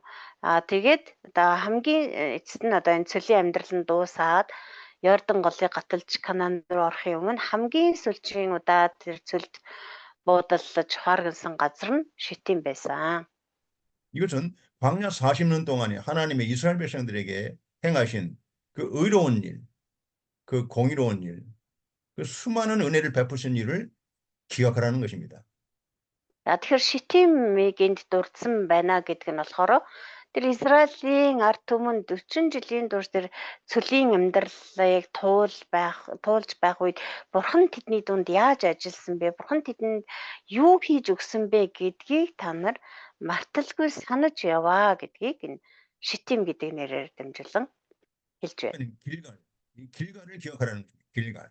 За дараа нь Гэлгалыг бас санаач гэсэн байна. 길갈은 우리가 알듯이 가나안 땅으로 들어가서 처음으로 진을 치고 주둔했던 곳입니다.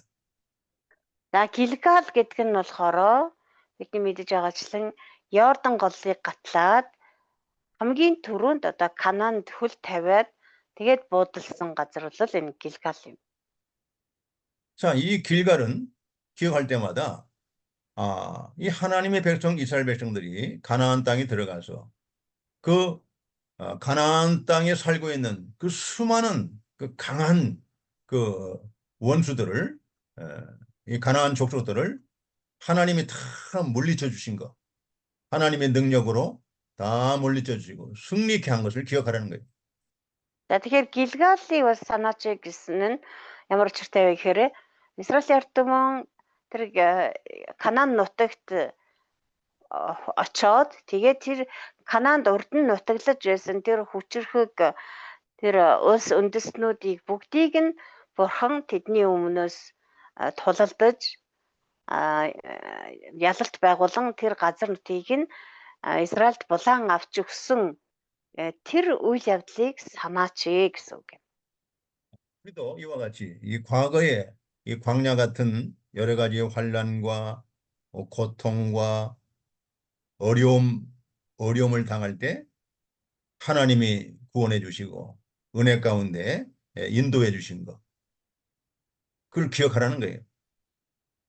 Бидний хувьд ч гэсэн мөн адилхан бид нар урдх амьдралд маань тохиолдож байсан тэр зовлон гуниг бэрхшээлсаад хүнд хэцүү нөхцөл байдал тэр болгонд Бурхан бидэртэй хамт байж бидийг тэр нөхцөл байдлаас аварч бас хамгаалж биднийг халамжилж байсан тэр одоо үрдийн түүхээ марталгүй санаж явах ёстой юм аа.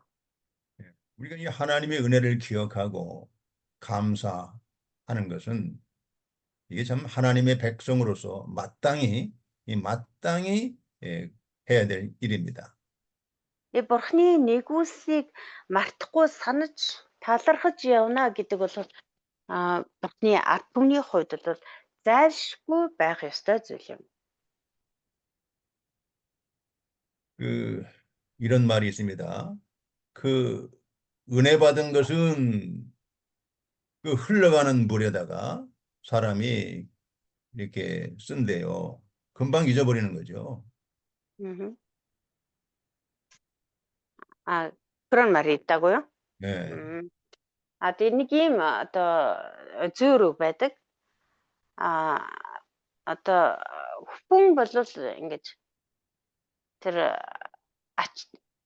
бусдын ач тусыг урсгал усан дээр бичдэг гэсэн тийм үг байдаг. Үргэлжлэл одоо тэр Бурханаас авсан ивэл нэгүсэлч гэдэг юм. Эсвэл бол хүмүүсийн үрдэн тусалж байсан тэр ач тусыг бол тийм амархан мартчихдаг гэсэн. Урсгал усан дээр бичнэ гэдэг чинь одоо усан дээр бичинч гэж яг дээрээс нь урсгал байдаг нь чи юу те. Тэгээд урсгал усч урсаал алга болно байхгүй бол гэсэн үг шүү дээ. Тэгээд хүн бол ер нь тэгж амархан мартдгаа гэсэн. 그 하나님의 은혜 받은 것은 사람이 이게 쉽게 잊어버린다는 것입니다. Бурхны нэгүслийг ч гэсэн мөн адилхан хүмүүс бол маш амархан мартдгаа. 근데 섭섭한 것은 이 사람들에게 받은 섭섭함, 좋지 않은 일은 돌에다 새긴대요. 돌에다가 새긴답니다. Гэтэл бас нөгөө зөөр үг маань цаашаа үргэлжлээд юу гэдэг вэ гэхээр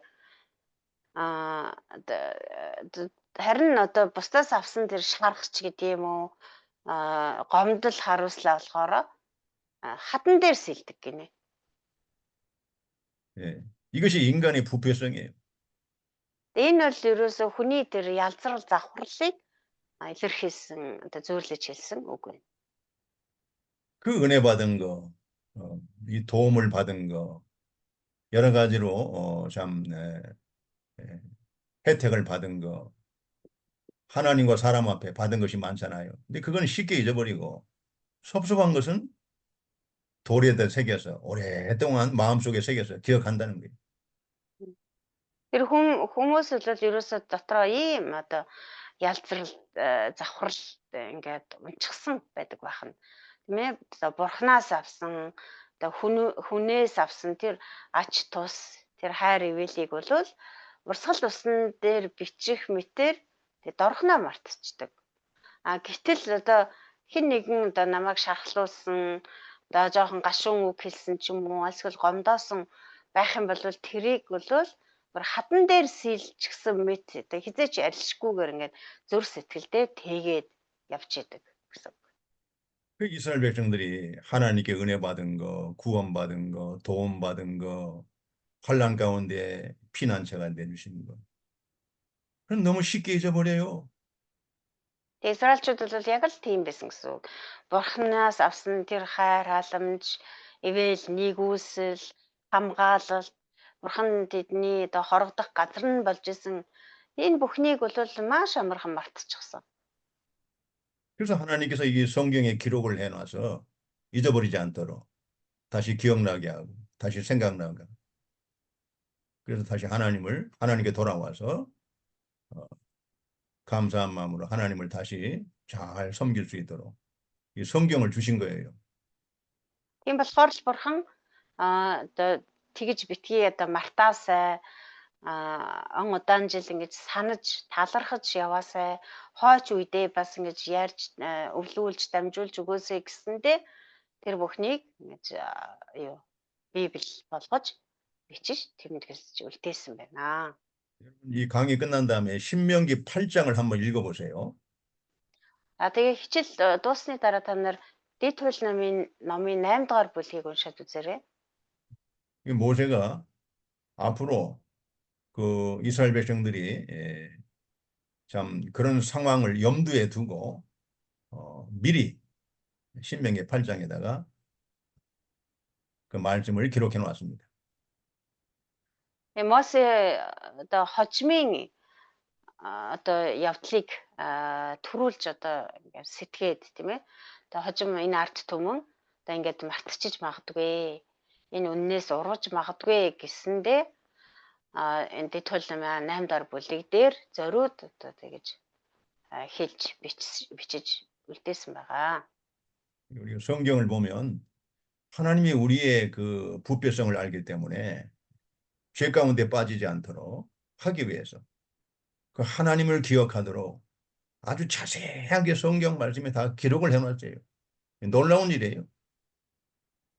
Бурхан бидний одоо хүн төрлөختийн дээр янз бүрийн сонголтыг мэддэг учраас өөрөөр дээр ивэлийг нэгүсийг бүр мартаасаа гэсэндээ үргэлж одоо сануулж байхын тулд Библи болгож ингэж бичиж тэмдэглэсэн. Энэ нь бол үнэхээр гайхалтай хэрэг юм аа. 이게 우리가 참 이 성경을 통해서 하나님의 은혜를 다시 기억하고 깨달아서 우리가 하나님을 잘 섬깁시다. Бид нар ч гэсэн мэдсэн Бурханы үг болох Библиэр дамжуулан Бурханы хайр нэгүслийг дахин санаж хэрвээ одоо мартсан байх юм бол тэр үг тушаалаас нь урвсан зөрчсөн байх юм бол дахин гэмшиж тэгээ Бурханд эзэн Бурханаа хохирсож мэдэрцгаая. 여기까지 하겠습니다. За ингээд дуусгая өнөөдөр хичээлээ. 기도하겠습니다. Залбирая. 거룩하신 아버지 하나님 감사합니다. Ариун бурхан минь танд баярлалаа. 미가서를 통해서 우리가 받은 하나님의 은혜와 사랑이 얼마나 많은지 다시 깨닫게 하시고 기억나게 하신 거 감사합니다. Мика намар дамжуулан та бидэнд бидний хүртсэн тэр ивэл нэгүсэл ямар их болохыг дахин сануулж ойлгуулж өгч байгаад талархаж байна. 우리 마음속에 이 하나님의 은혜, 하나님의 사랑을 우리 마음속에 가득 채워 주시옵소서. Бидний зэрэг сэтгэл дотор бурхан та өөрийнхөө хайр нэгүслийг дүүрэн бэлхааж өгөөч. 잘못된 마음, 거짓된 마음이 우리 마음속에서 다 떠나가게 해 주시옵소서. Худал буурмаг буруу зүрх сэтгэлийг тийхүү та нэг их зүйлдэлгүйгээр шалган зайлуулж өгөөч. 특별히 우리 욕심이 떠나게 하시고 욕심을 따르지 않도록 하나님께서 막아 주시옵시고. Ялангуяа бид нэр шунал тачаалд автахгүй шунлыг дагахгүй тулд та бидний дотроос шунлыг үлдэн зайлуулж өгөөч. 하나님의 말씀을 가지고 사람을 살리고 하나님의 교회를 바른 길로 인도해서 하나님을 기쁘시게 하는 귀한 일꾼들이 되게 해 주시옵소서. Бурхан таны үгээр хүмүүсийг аварч, бурхан таныг зүрх сэтгэлийг баясгадаг, таны чуулганыг таны үнний үгээр удирддаг хүмүүс болгож өгөөрэй. 예수님의 이름으로 기도드립니다. Есүсийн нэрээр залбирanгуйж байна. 아멘.